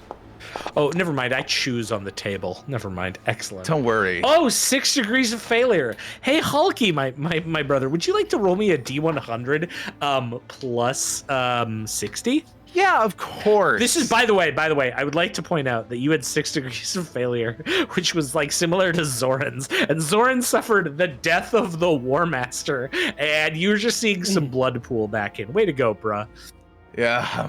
Let's see if this one He's also a makes your hummin'. character lame. He is experiencing the horror of being an everyday Imperial. He's experiencing the joy of getting to break free of the yoke of Carry On, Thurston. 105 is the result. Okay, give me a regular willpower, just like challenging, so plus nothing willpower test. Sure. Oh, that's my God. Okay. Podcast listeners, say the rolls. That's a 94. 94. You didn't meet a 40. Okay. Oh. So, oh God, you're gonna get a disorder from this too. We're all gonna be traumatized. Yay! So, so Hulky, first of all, on the shock check from what you've seen, you immediately faint. Like, you see this blood recoiling, you turn, you can't process it, everything's got to you, collapse, like, you just have that moment where your body seizes up and, like, the camera's following your face, and it goes sort of, like, angles with you as you fall onto the ground, and it's still, like, looking at your wide-eyed face, and you hear, like, ringing and sound. We're gonna come back to this. We're gonna figure out something after this. So you are you basically fall unconscious. I'm gonna say that for this, you're essentially like immobile, and there's like this ringing sound for the next 20 seconds. So you spend 20 seconds on the ground. And when you come to, something has emerged out of the remains of the body of Guardsman Eamon Quill.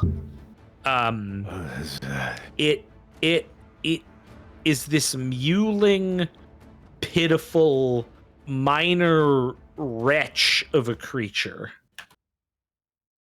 that is like an amalgamation of flesh and like sickly purpled flesh and like small mouths and tentacles. It's maybe the size of a dog, like a small dog.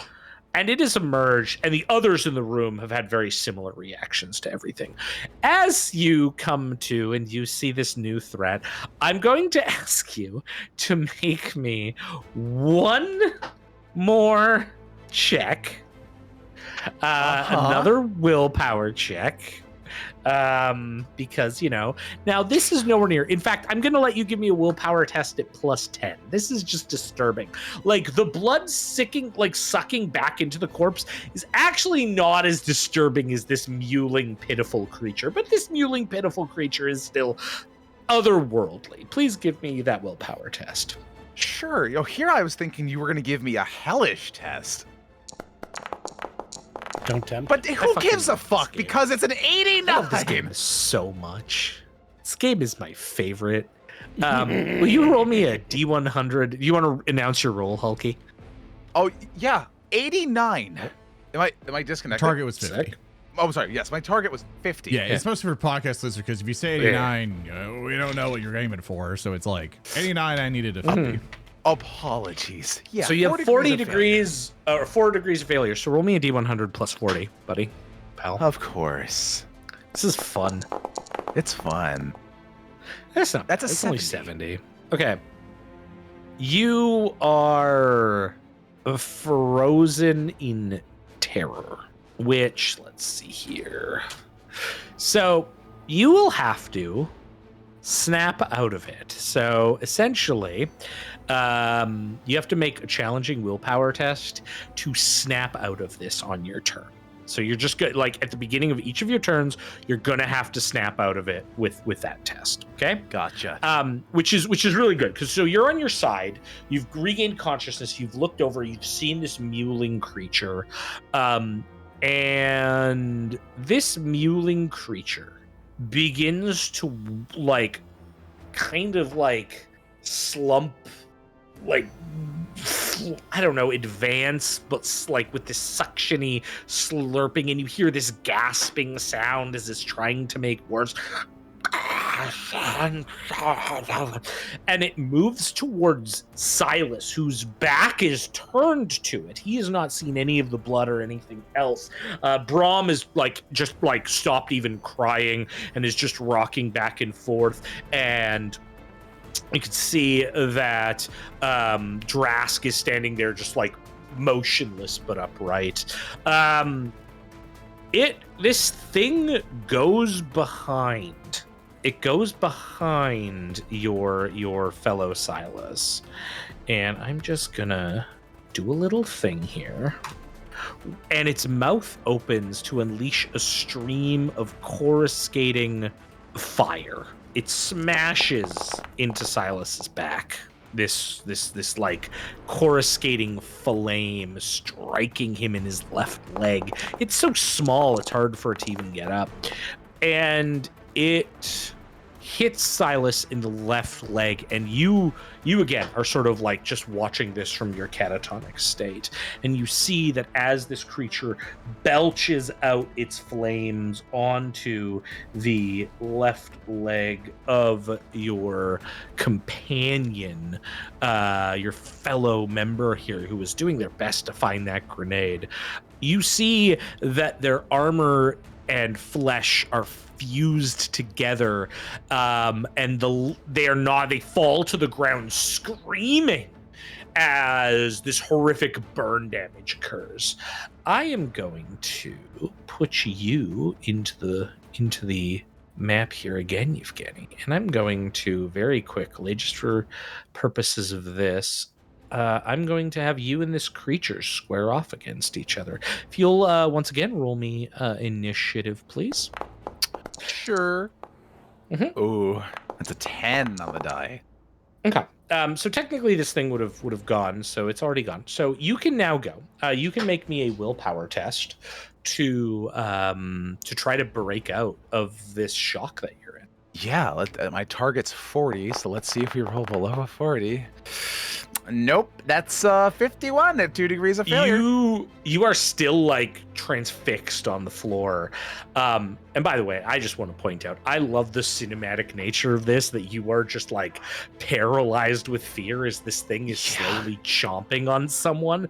You see now that Silas has fallen to the floor, this thing is like slurped closer to it. And again, it's just the size of a small dog, but now that it's hit him in the leg appropriately, it gets close and raises up a claw, like this horrific talon that seems to come out of its gray flesh, fusing into a crab-like appendage that tries to stab directly at him, and is just going to go right into him, and we'll see what happens. It fails. Luckily it fails. Silas is able, like, while screaming, sort of backs out, but this thing is like slurping further towards Yvgeny. You get to go.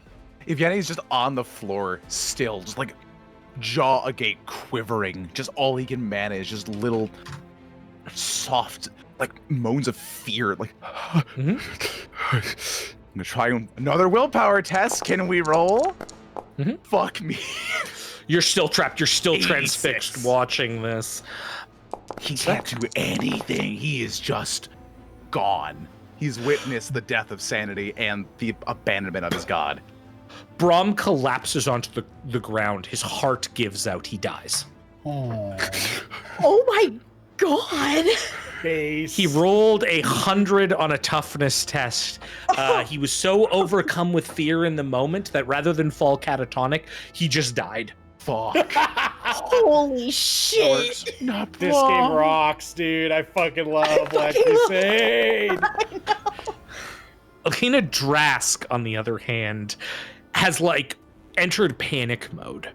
She runs to the door, and she is now trying to open the door. Yvgeny, you are seeing this. The creature seems still focused on Silas, who's like screaming. He's trying to like fidget for his weaponry. He can't do it. This is the first time he's seeing this thing. He has to make a willpower test.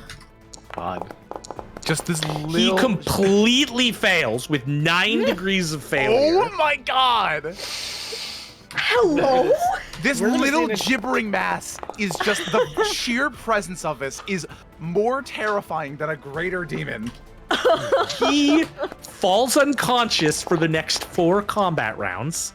Oh my god. And you are Holy forced shit. to watch as this little creature once again raises back its claw and goes to penetrate. Given he's unconscious, he's gonna make a called shot. This is but he's gonna get a coughing plus bomb 40. versus hydrogen baby. There he That is. same It's the hydrogen thumbnail, baby. but the overlay of a second thumbnail that says it's time to correct the record. He's going to roll a 6 for 5 degrees of success as this crab-like appendage pierces through Silas's head. Roll damage. It's not great damage. That is not the case. That should actually be 2 damage. I'll do that.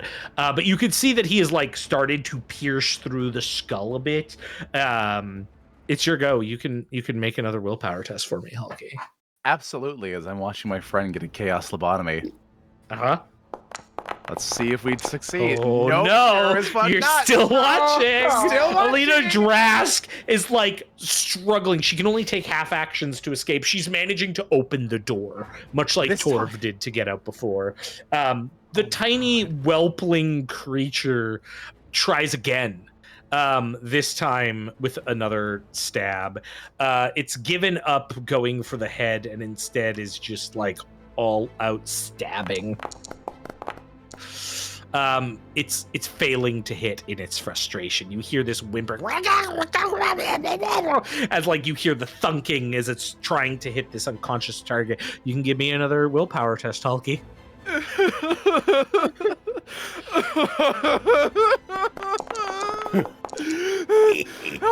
Yay! You manage to regain. Success on a 29. You manage to regain your composure. You can act normally now. Remember, you are on the floor. You've dropped all of your equipment.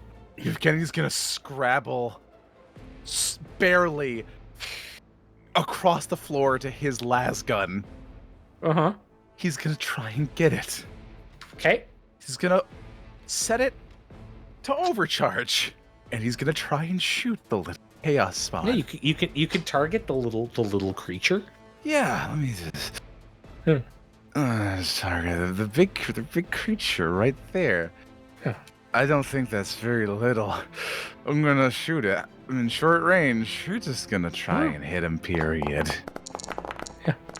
Oh, well. Oh, the shot That's, goes.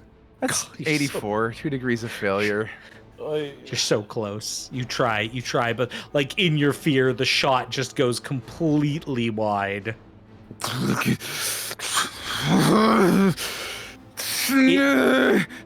It seems to not quite notice the blast you have unleashed, but it does decide that it needs to do something about the situation. So as you have now fired into it, it sees the blast, I should say, and it does kind of take a bit of a moment to recognize it. And then what it does is it like continue to face Silas. It once again opens its mouth and blurts out a volley of just horrific warp energies into it. You can see the coruscating colors as it blasts out this flame onto it, or onto him. Ooh.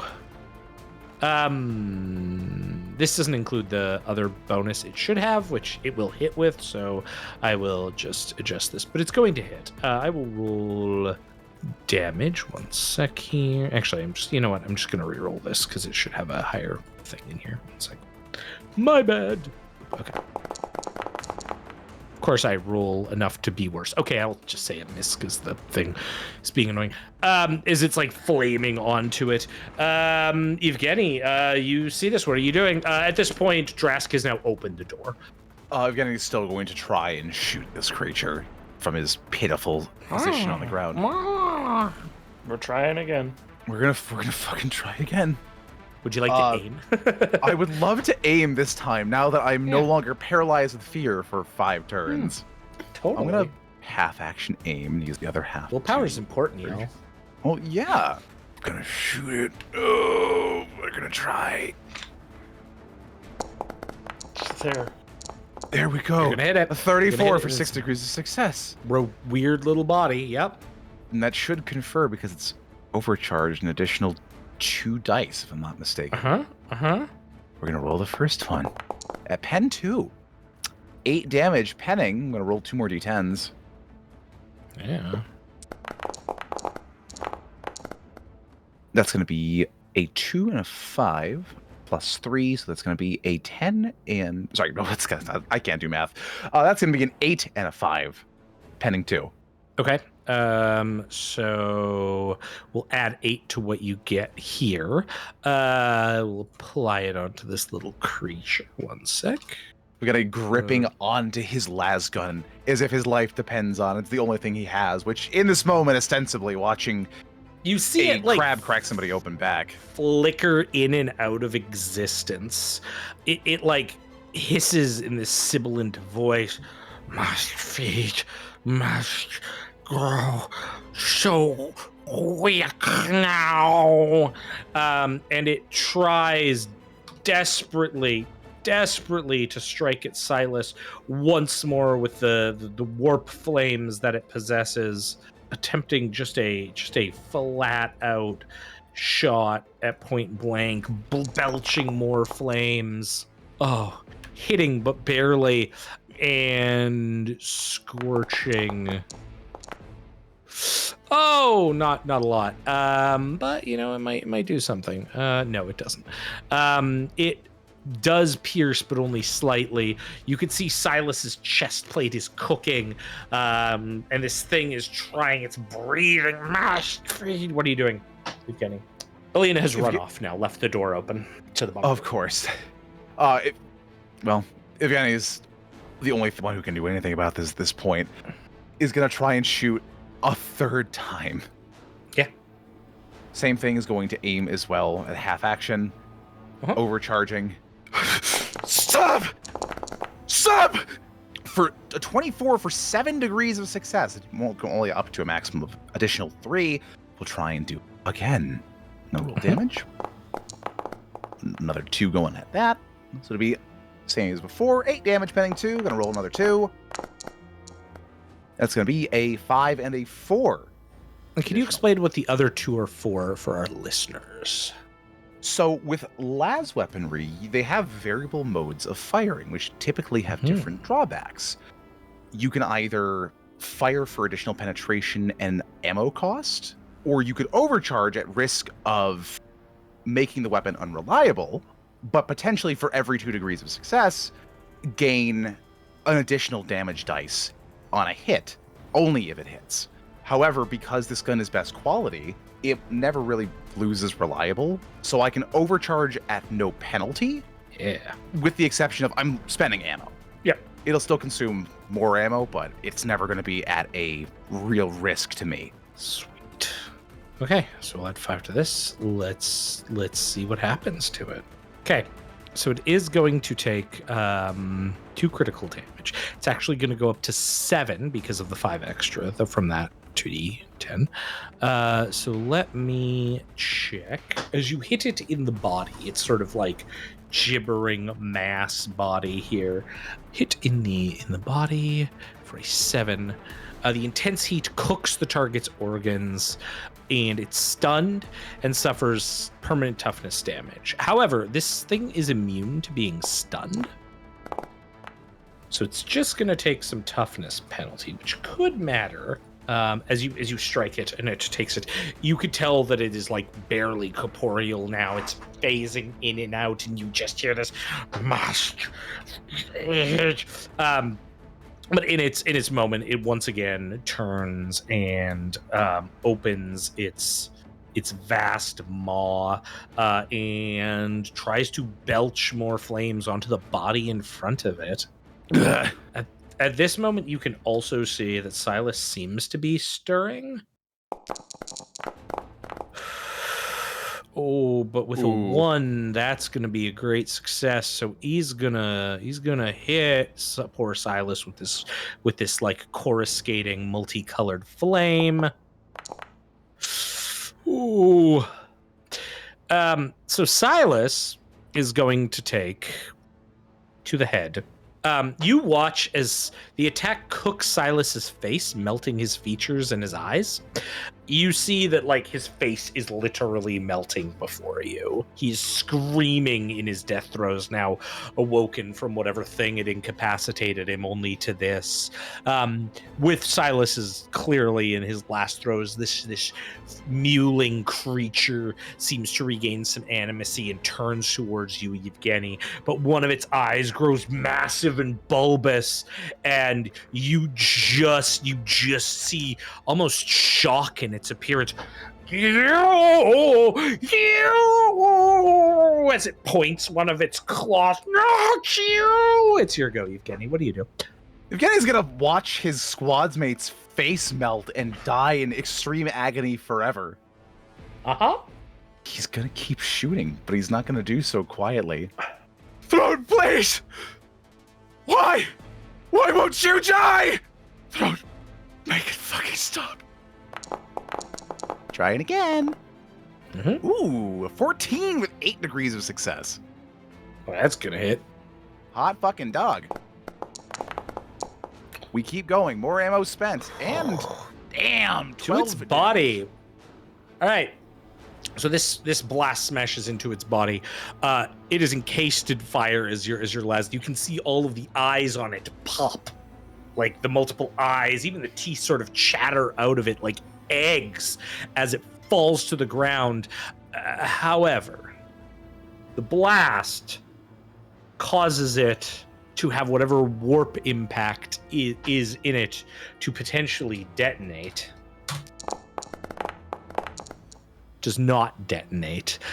Instead, it just kind of like it's one little arm, like claw arm, reaching out to you as its eyes pop like eggs, grasping. No, not like that. And it compresses into unexistence. Yvgeny, you are now alone with 2 corpses in the room. 3, actually, because of the original. What are you doing? Thurston? Yep. I say this not out of a comedy goblin alpha abuse a bit, but can I make a willpower test to continue going on? Yeah, just like kind of, so actually, funny story. Now we're going to come back to the thing I would say that would happen. So no, you don't have to, but don't worry, something bad is going to happen. I'm going to pull in the peanut guy. Actually, you know what? Earndil, my fellow GM. I need your opinion on this. So when assigning a disorder, if the character is unaligned, and Hulky is currently unaligned, the GM gets to pick one of the chaos gods that the scene of the disorder most represents. Do you have any chaos deities that you think fit this scene pretty well? You mean this utter and replete madness going on back and forth between failed shots and just violence occurring with seemingly no rhyme or reason? Yeah. Yeah, I would say that's a pretty Tzeenchian thing. Cool. Excellent. Hey, Hulky? Yeah. Roll me a D100. Sure thing, Thurston. Oh, I hope you get the one I want you to get. 51. I don't like that one. It's not really appropriate in this. I'm going to have you reroll. No, it's just not appropriate. It's just... Try again. No. It literally wouldn't make sense here. 14. Oh, fuck. Okay, Earndil, you did this. Oh, no. From this, Yvgeny, you're going to gain the following disorder: obsessive cleanliness. Yeah, that's the one I wanted him to get. Oh my god. You are terrified of filth, rot, and disease. You go to great lengths to keep yourself, your possessions, and surrounding items clean. Will avoid dirty things. If you are confronted with such individuals or situations, you must make a willpower test. If you fail, you are overwhelmed by disgust. Well, no, it's okay. I don't want to engage with him anyway. Fuck it, whatever. I'll just find something else to talk to. Thurston, I'm gonna ask no to re-roll it. No, that's the best. No, okay, no, I can just bow out. No, he's right. He's right. He's right. He's right. If I don't I can't even talk with one of our party members. That's what the fucking. No, it's fine. It's the best one. He's right. He's right. No, he's right. I didn't realize it was like I thought it was objects. I didn't realize it was people as well. That is not going to be working for a party. Well, do it again. Fuck it. Yeah, do it again. Do it again. Yeah, Tzeench said no. The Gark Dodds do not will this. 56. Fine. You know what? It was the first one. We're going to go back to it. You are now obsessed with Tzeench's sacred number 9. Whenever you can, you will arrange items or groups and stacks of 9 or a multiple of 9. You will always count to 9. That's why I didn't like that one. It wasn't super thematic to what happened, but I'm going to give it to you anyways. Well, what was the other one? You know, 56. You could count to 9. No, that was the one. Down. He rolled it twice. Oh. Reroll. Yeah. That's my No, you know what? Fuck it. Just pick one. No. Roll me a D100 again. I'm gonna override the Tzeench table. Reroll. You know, if you think about it, this is really in character because here we have small little baby man wearing a tuna can comparative to the other members of the party. The Dark Gods decide his fate. He doesn't. It's true. Not part of Tzeench's plan. Get him another 66, 7! 6, 7! Yay! Make All him right, die. we're switching it up. We're switching it up. We're switching. You're abstemious. The puritanical character now follows a code of strict abstinence. You reject worldly pleasures, especially pleasures of the flesh, for the austere life of a warrior ascetic. You consider yourself a purist in combat and military matters. And when you and when dealing with those who do not share your single-minded focus, you suffer an interaction penalty, which I will bring up, and you will obviously remind me of. Wait, because that's just the same thing, but for everyone else now. No, Well, it's the same thing, but only for me. Yeah, I was actually. saying, like, you got the Nurgle debuff guy, and they got the Slaneesh debuff. No, yeah. Be fair. No, hold on, because it's an interaction penalty. So it means I can't convince Byzanti, but Byzanti can convince me. No. And to be clear, the one that affected Earndil was bullshit because you would have to make a test, otherwise you just wouldn't interact with them, which isn't fun. This one is if you made a test to say influence Byzanti, you would fail. But remember, generally we're not using tests on other players like influence, like so that actually fits a lot better. Well, I need to make the willpower check that we decided was too bullshit to interact with Nurgle. If I want to share information with someone. Correct. And that was decided it was too hardcore to give to one of our players. Yeah, but you accepted it. You said you loved it. You said you loved it. That's because I'm a nice guy. Yeah, well, nice guys finish last. Man, this fucking system really loves to tell players how to play their characters. I love Black Crusade. It's so funny. I'm losing faith in it. You should have just dealt with being the dirt boy. You should have. You mean the not having anti-dirt to boy? interact with a character ever. Ever. Can we re-roll it another time? We could have just said that he could have gotten the penalty. But we haven't gotten to 9 rerolls yet. You're literally telling him we should just make it so that he and Earndil don't interact. Fine. No, fine. You know what? Fine. I'm picking. Just pick one. Fine. Dead inside. Dead inside. I'm picking dead inside. Dead inside. Dead inside. Dead inside. You've seen things on the battlefield, unspeakable things that have seared your soul. You're brooding, quiet, and withdrawn most of the time. Stare fixedly into space and speak in monotone voices oftentimes. Your presence is unnerving. You suffer a -10 penalty on all interaction tests. All right. Yeah. And you don't like dirty things, and you love the number 9. Yeah, all of them. Yeah, all of them. Fuck you. All of them. No, I can't interact with any members of the party. I want every single mental illness that makes me unable to function. And you can't take Tylenol. And I'm a Sigma who does not believe in sex. Yvgeny, the door to the bunker is open, and there are 3 corpses in here. What are you doing now that you've kind of become dead inside as well? Yvgeny is going to, well, all emotion is going to drain from his face as an unnatural calm besets him. Not calm, but more disaffectedness. Nothing matters anymore. All of his squad mates are dead.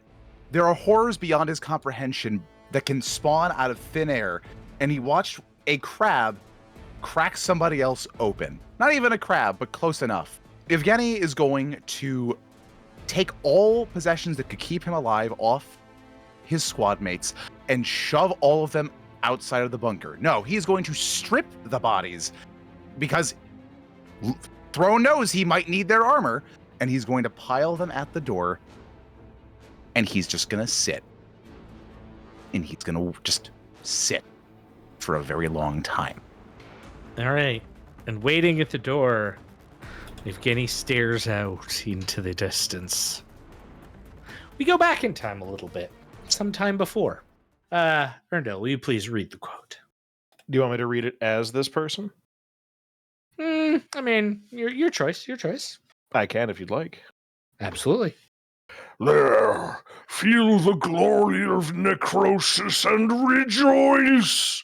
Nurgle loves you. Of Volker, the great unclean one. From Dawn of War 2. That's right. Welcome to the He was tutorial. there. In this tutorial, We'll teach you how to make a skirmish game. Let me teach you how to make a skirmish game. So that's not what they say. I fucked up. I'm stupid. yeah, You're going to hell. Put down your headstone. Sefice Wormspine. That's You him. are alone on the Space Hulk Tyrant Immortal. You've been cut off from your fellow squad mates. You are traipsing through cyclopean and tight-knit halls of starships that have amalgamated together over millennia of travel through both the immaterium and real space. You aren't disturbed by what's happened. It's all inevitable, after all. Your squad mates still maintain Vox communications with you. All of you scattered during the initial attempt to board the vessel. Brother Fodorus, Brother Grimace, Brother Hyrule Drask, all of them now chirps in the Vox with occasional updates. Grimace, I have found a cathedral. It is big here. I am alone. Fodorus, I've found my way into an ancient chamber. I think I am being followed. and Brother Hyrule Drask, whose only sound is the constant staccato of bolt fire. You are alone too, walking down the halls here. Lumens, red most often, sometimes a bit of a yellow, a color that brings some emotion, the sickly light. But you follow one thing. A tiny little creature. A green ball of squishy flesh and comical horns that defecates on the floor as it hops and jumps. And this little lord leads you through the halls of the Hulk. It's Brother Grimace who speaks up and contacts you directly. Have you found anything, Sefice? Have you found a way out? Have I so far, Thurston?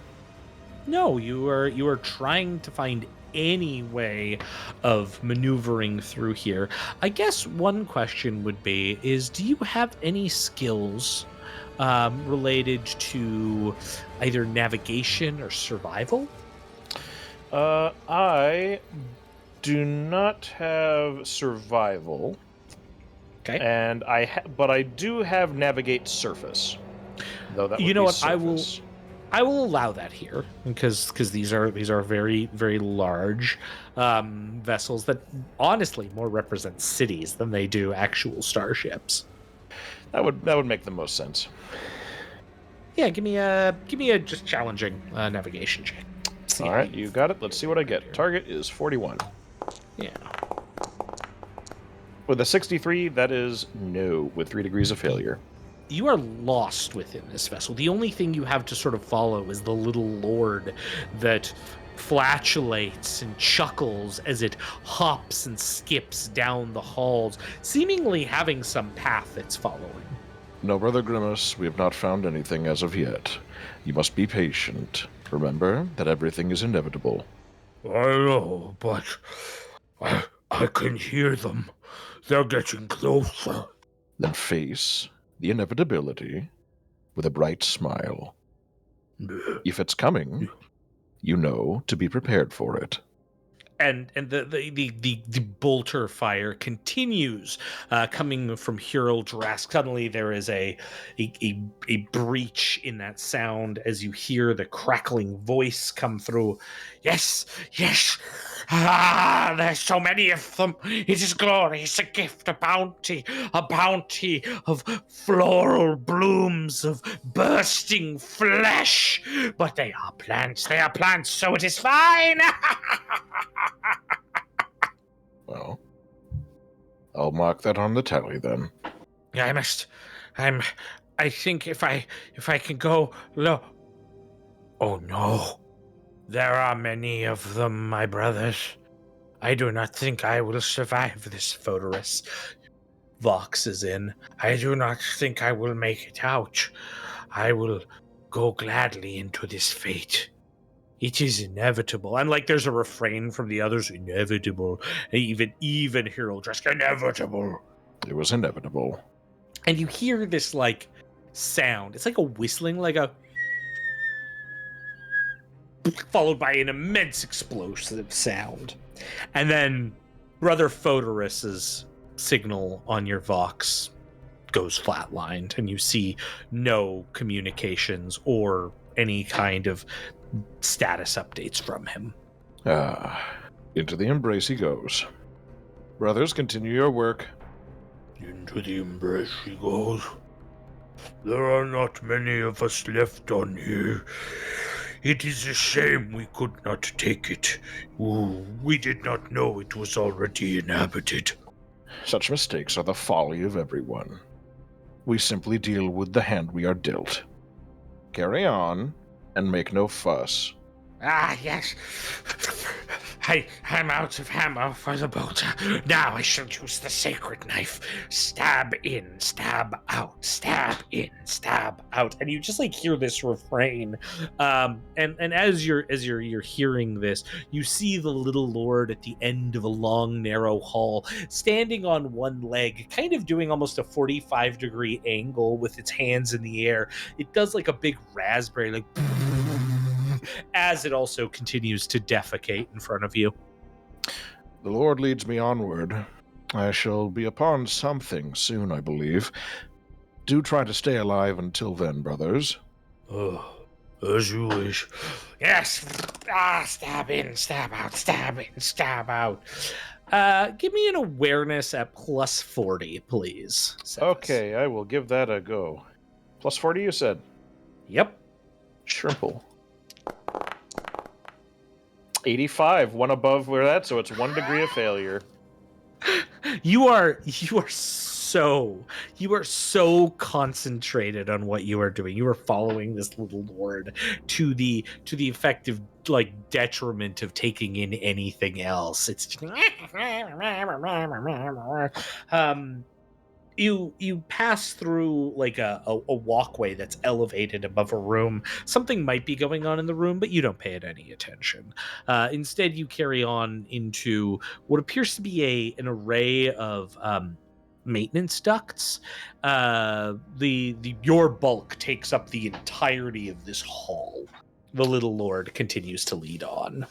To where does he lead us? To where does he lead us? Brothers, it is taking me on a detour.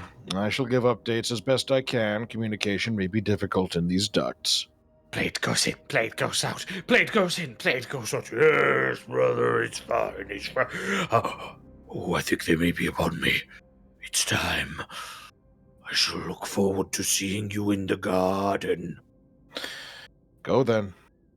Go then and do not tarry. And you hear this like immense footsteps followed by this and what sounds almost like a bursting sound of ripe fruit, some explosive sound like punctuated with flesh and raw like material, and then Brother Grimace disappears from your feed, leaving only Cyril Drask.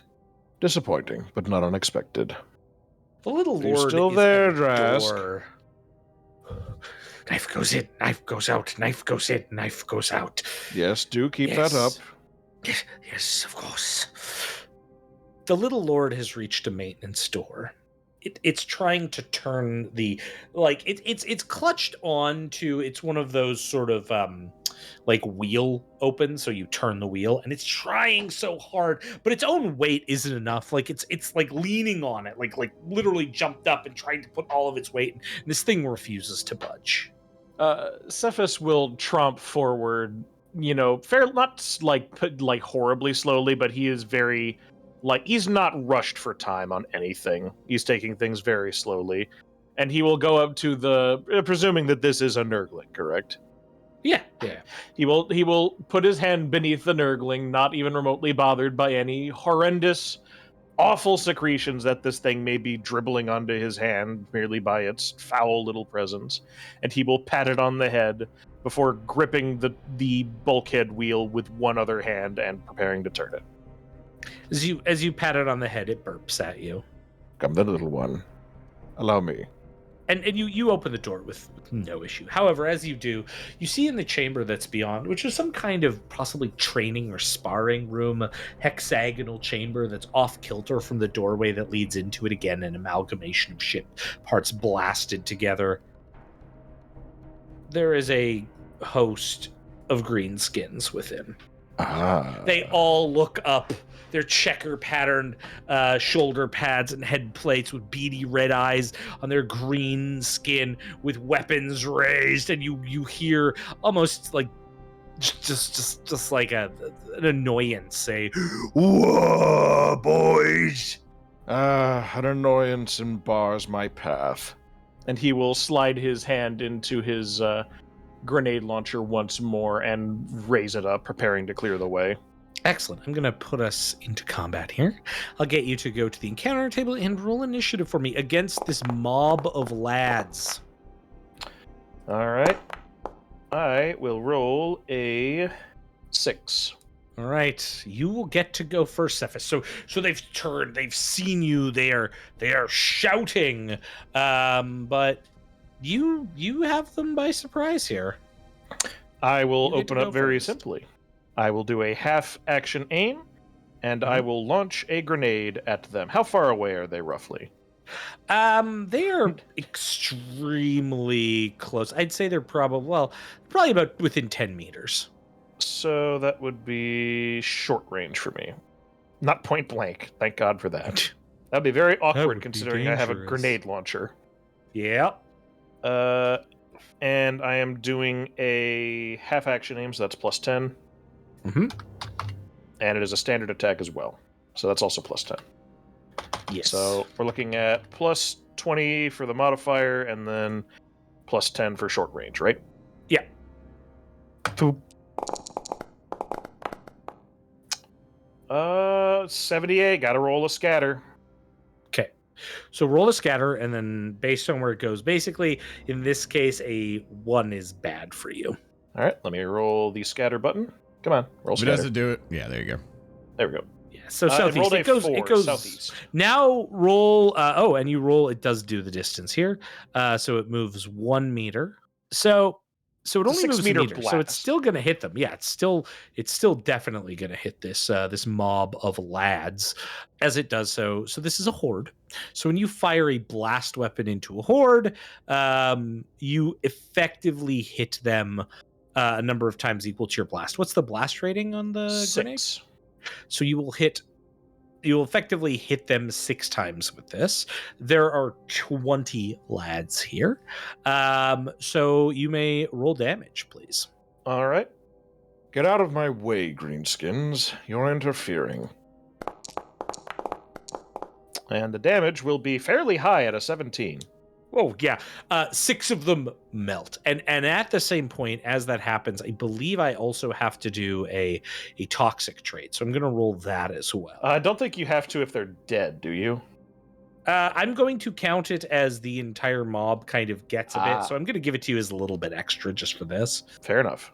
And because there's 3 degrees of failure, I'm going to say that actually 3 more start like gasping as like your single grenade begins to chew through them.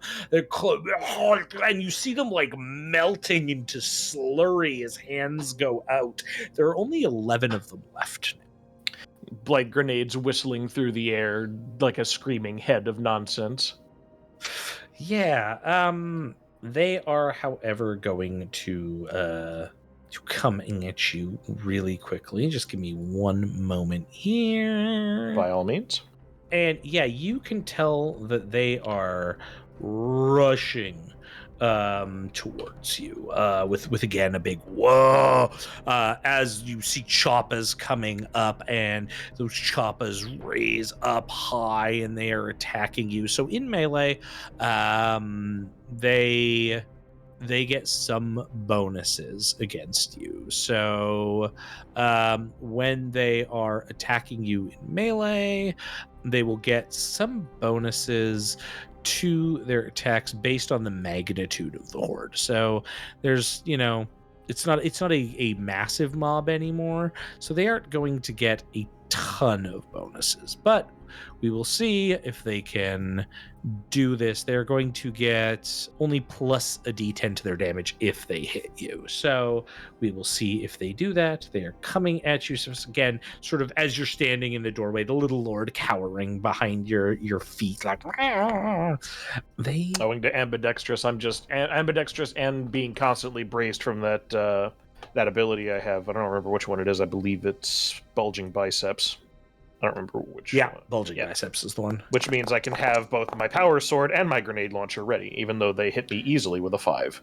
Yeah, they are going to smash into you. They will get an extra d10 on this, so we'll see if this matters. It's very lucky they hit me in the body, because that's the one area I've got more armor on. Yeah. Oh, God, double ones. Their attacks bounce off of you as they've charged into you. A pitiful And you attempt. hear behind you the little lord. If that is your best attempt, allow me to show you what Nurgle has in store for you. And I will swing my power sword at them. Go my sword of power. This is a standard attack. Any modifiers beyond that? No. So instead, it's going to just be a standard attack against them. Yep. I cannot aim a melee swing, can I? No. You just get the standard attack. Yeah. Time to swing. I'm still targeting them. Yes, I am. Good. Swing. 42 will hit with 2 degrees of success. Okay, you will hit, and you will instantly just gib one of them. All right. There are 9 left. At this point, they are behind their normal threshold, so they have to make a willpower test, and we will see if they succeed it. You do not succeed it. They break and run. First of all, you can take an opportunity attack, a reactive attack on them, as they turn and you just start running towards the door in the opposite end of the training room that you're sort of standing in the other doorway of. Come back. Let me usher you into Nurgle's embrace. Come back. And I will swing my power sword again with a reactive strike. Yep. Go. 35. That will be 3 degrees of success. Still 1 hit. Yeah. So you slash another one down as they run away. It sort of falls, its back landing in its back torn open as it lands. The remaining 8 are now pounding on the opposing door, trying to open it, not thinking to move the wheel. It's your go again, Sefice. He's going to fire yet another blight grenade at them. Absolutely. I need to clear them out. I gotta get moving. Yeah. I'm going to... This is not point blank yet. I'm not going to do that. I'm going to half action aim again, so that'll be plus 20 for standard attack, etc. Let's try that again. Launcher high, 86. Ooh. It's going to miss, but roll the scatter because it could just still tag them. We always got to try. It rolls 1 meter east. So it will hit them again. I think, because I'm not seeing it, I think it's not accounting for the 1d5. It shouldn't, actually, it won't matter here, because, it's blast 6, so it's always going to hit them. But that's just something we should check for next time. All right, so you're going to get 6 of them. Roll damage. You got it. Another stinky grenade. Oh, that was a lot of damage. Oh my god. That's 19. Again? This is more damage than I did during the test session. Oh yeah, and again, more of them just start grasping and clawing at their face and You want to do Can the toughness? Roll, yeah, I'm gonna roll the toughness test for this. See if this matters. Oh god. 7 degrees of failure, huh? Well, yeah, because they're not target. Tough. Yeah, because they have a 25. They have a 45 toughness, but minus 20 because if you're toxic, and they rolled an 89. So they all just dissolve into puddles of green mush and rusted and corroded equipment, and you hear from behind your feet as the little lord comes scampering from between your feet, just not caring, moving between the orcs that are dissolving in the room, and the little lord hops onto the wheel on the other. Stab in, stab out, It didn't work. Oh, and then your last companions as Brother Hurl Drask's name blinks out. This Hulk was a mistake. But... Yes, I'm on my way. And he will tromp over to the freshly corroded but, covered in muck and rot door and will just crank the wheel down. Yeah, the Nurgling hops off and begins urinating on the puddle of orc. What a fucker. As you open the door, Zoran, Odo, and Speaker, can you give me an agility test, please? Oh, I would love to. Well, actually, wait. 1d10 plus your agility modifier. So whatever the first number is in your agility with plus 1d10. Let's do that. Ooh, I'll give you a 14. I'll give you a 12. Okay. Lyphos. Hey, give me a moment. I math wrong. You got so many windows. I know. I have to do the tax or else it all falls apart. He has to do his taxes. His taxes. Okay. I got a 6 for total 10. All right. As you open the door, Sefice, you are encountered by a massive figure in cornate armor, wielding an immense two-handed chain hammer, which is the most ridiculous weapon. And they stare down at you. Ha! Who? Oh. This is curious. You are not the greenskin. No, there were many beyond that door, but they are in Nurgle's garden now. Who are you? Who are... He will, lean to the side, and you will see some, really foul-looking pale grease ooze out from the 3 holes in his sackcloth hood. Who are you 3? With an unfurl of his cloak. I am the fantastical, the amazing, all-powerful sorcerer Lyphos, and these are my assistants. And he kind of gestures to the 2. They follow me in my conquest for ultimate power. That we are not his followers. They do not know it yet. They are finding it out day by day. I'm very certain.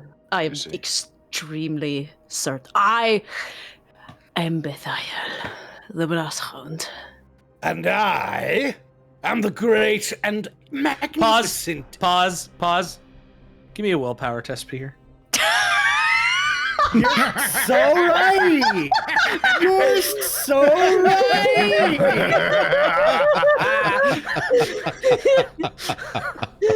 How quick? I believe it's a minus 10, isn't it?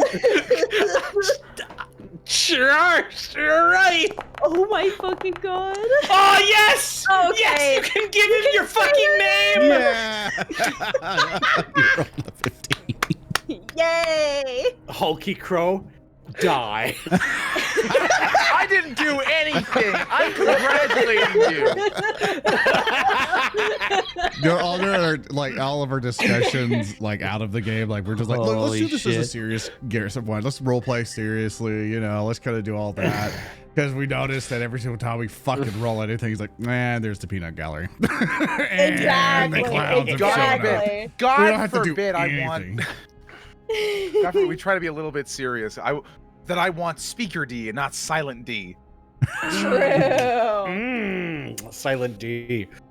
And I, as I have deemed you worthy of now knowing, am the great and powerful Byzanti misfit, Slaneesh between appointments.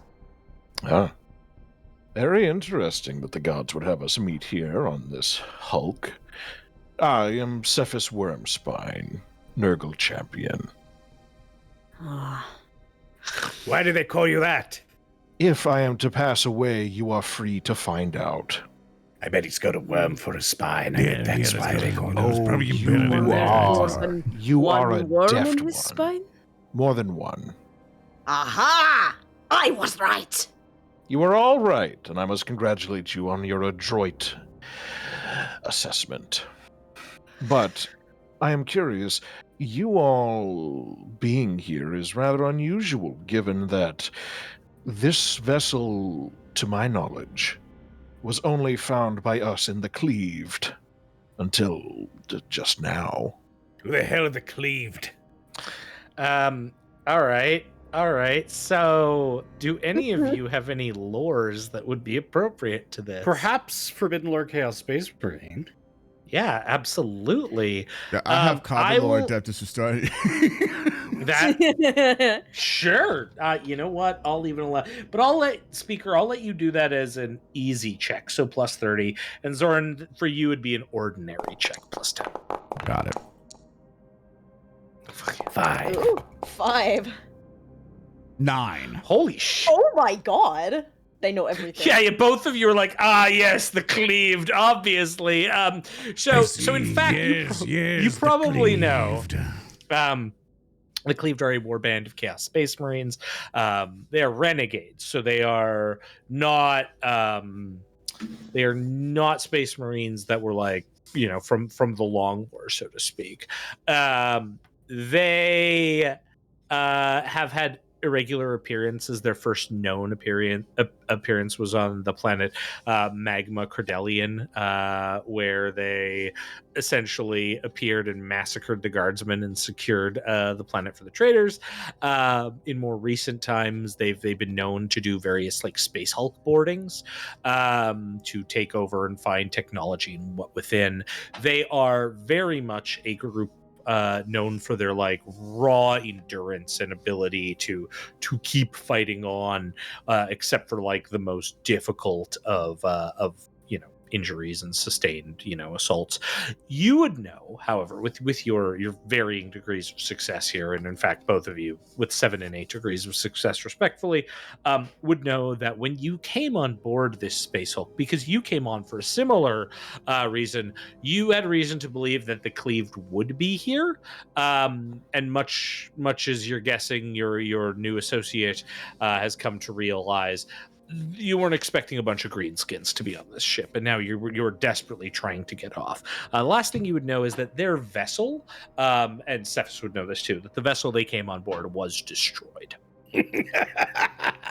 Well, you're up shit creek without a paddle. Not like such a thing would bother a good Nurgle boy like you.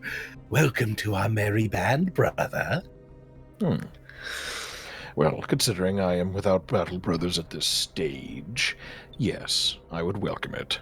I tell you, I find it a bit unusual that our 4th wouldn't carry the livery of a true legion. But I do appreciate a good off-pink. Well, the gods work in mysterious ways. You're a true believer, aren't you? Well, if it bothers you so much, you may foresee this, and he will, like, raise up his arm, and you'll see, like, a coating of foul green grease just kind of, like, ooze out from some of the joints. Is that green enough for you, Slaneesh? I don't know if we're going to get along, but I get a feeling that you'll be a lot of fun. One can hope. And hopefully you are valuable in the path ahead. Please. Will I do any not- of us get along? I do not consider myself a slouch in the art of combat. If we are to get off of this ship as collecting it for the glory of the Cleaved and for Grandfather Nurgle is a pipe dream at present. Very contested now that there are other forces around. Lyphos likes to look around. What exactly are we doing here on the ship? You were boarding to try to find any useful technologies or equipment. You'd made your way into for several hours until you realized that there was a greenskin mob on board, and now you've been desperately trying to extricate back to your fire raptor to get off the ship. Gotcha. Okay. You are closing. The other thing that you would note right away is that the little lord, the tiny daemon of Nurgle, is shitting on your foot. Oh my god. Lyphos looks down. It looks up. like This one Willem yours? Dafoe in the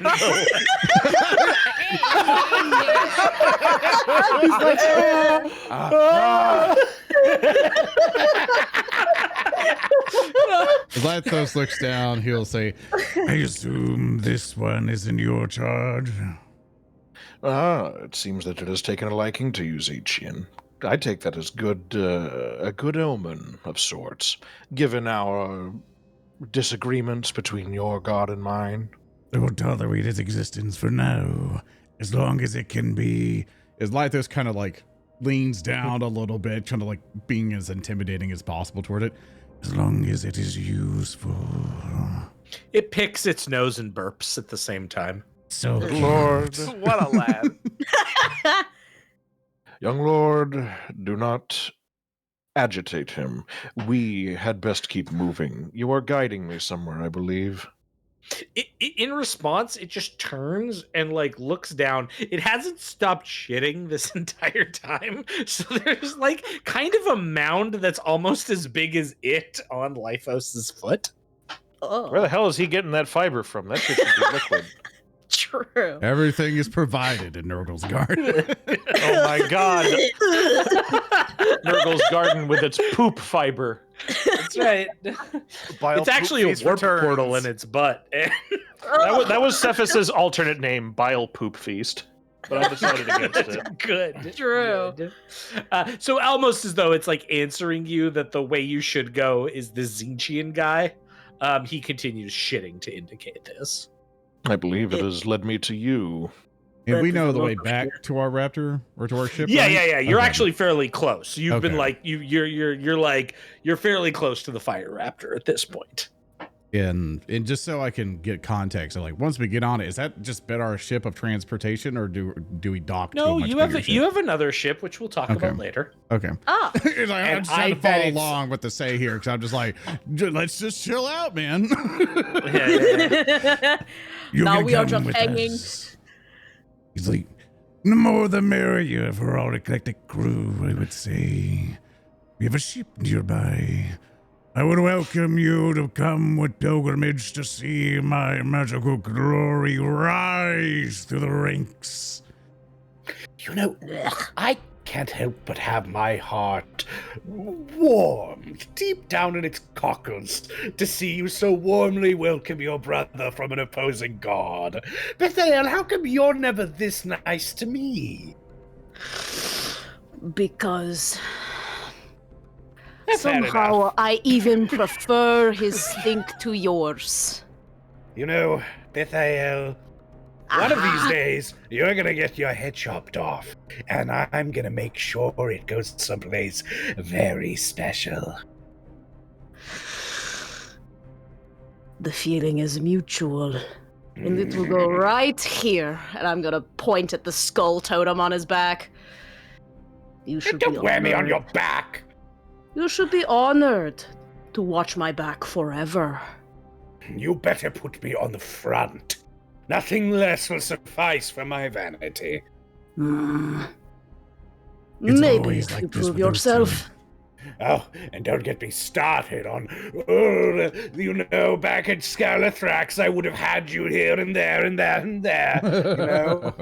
That's all The right. Nurgling, the Nurgling runs behind your foot, Lyphos, and starts pushing it. Seems he's eager. It has been guiding me. I am certain I would be a welcome addition to your retinue. I would simply have to get in touch with my superiors after. But that is neither here nor there, because everyone who I came aboard with is gone. So, rather than leap pointlessly into Nurgle's embrace, I shall forestall it. After all, not meant to die here. I follow your lead. It is all a part of his plan. Come along, crew. We must extricate. I believe he's done plenty of suppose. that so far. Yes, You know, that's a lot. You know one thing I like about you, Bethael? Really, there's one. There's one thing I do like about you. Oh, know what it name is? it. I'm honored. Okay, here it goes. Out of all of us, you're the only one that doesn't seem to earnestly think that they're in charge. The screen starts like fading to black as you're walking down with Sefice and Toe. I grab him and shake him around. Hey, Odo.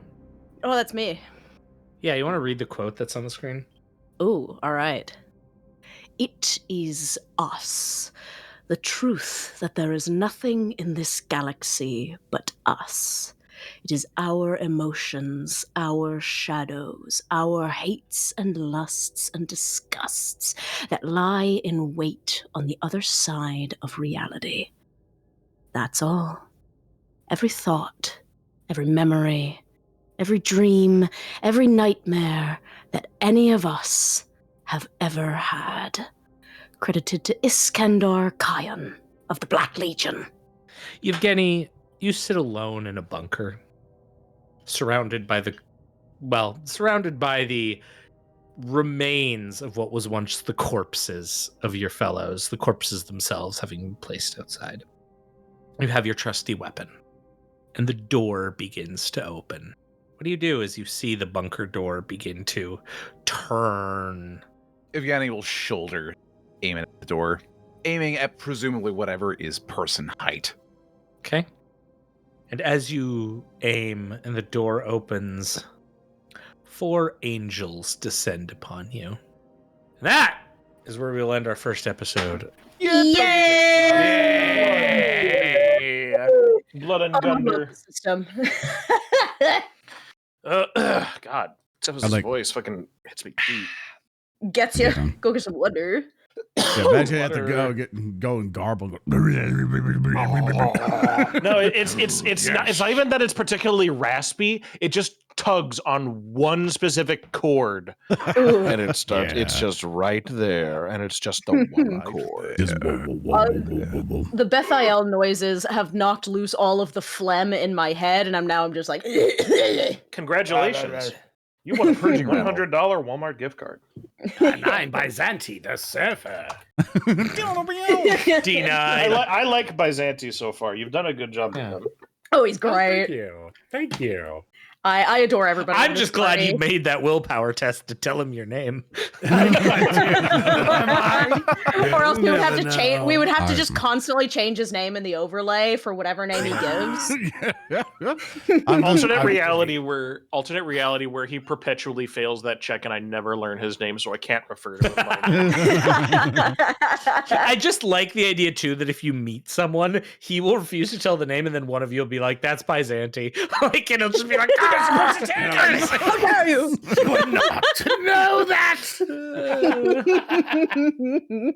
I had an amazing time. And of course, listeners, we hope you had an amazing time too. Thank you so much for supporting us here at narrativedeclaration.com. You can always find our Patreon, YouTube channel, podcast stuff, everything else. Thank you for listening to the first episode of WarHams, a Chaos Odyssey. We will see you in the next adventure. Goodbye. Goodbye. Farewell. Blood for Dark blood. City. Dark City.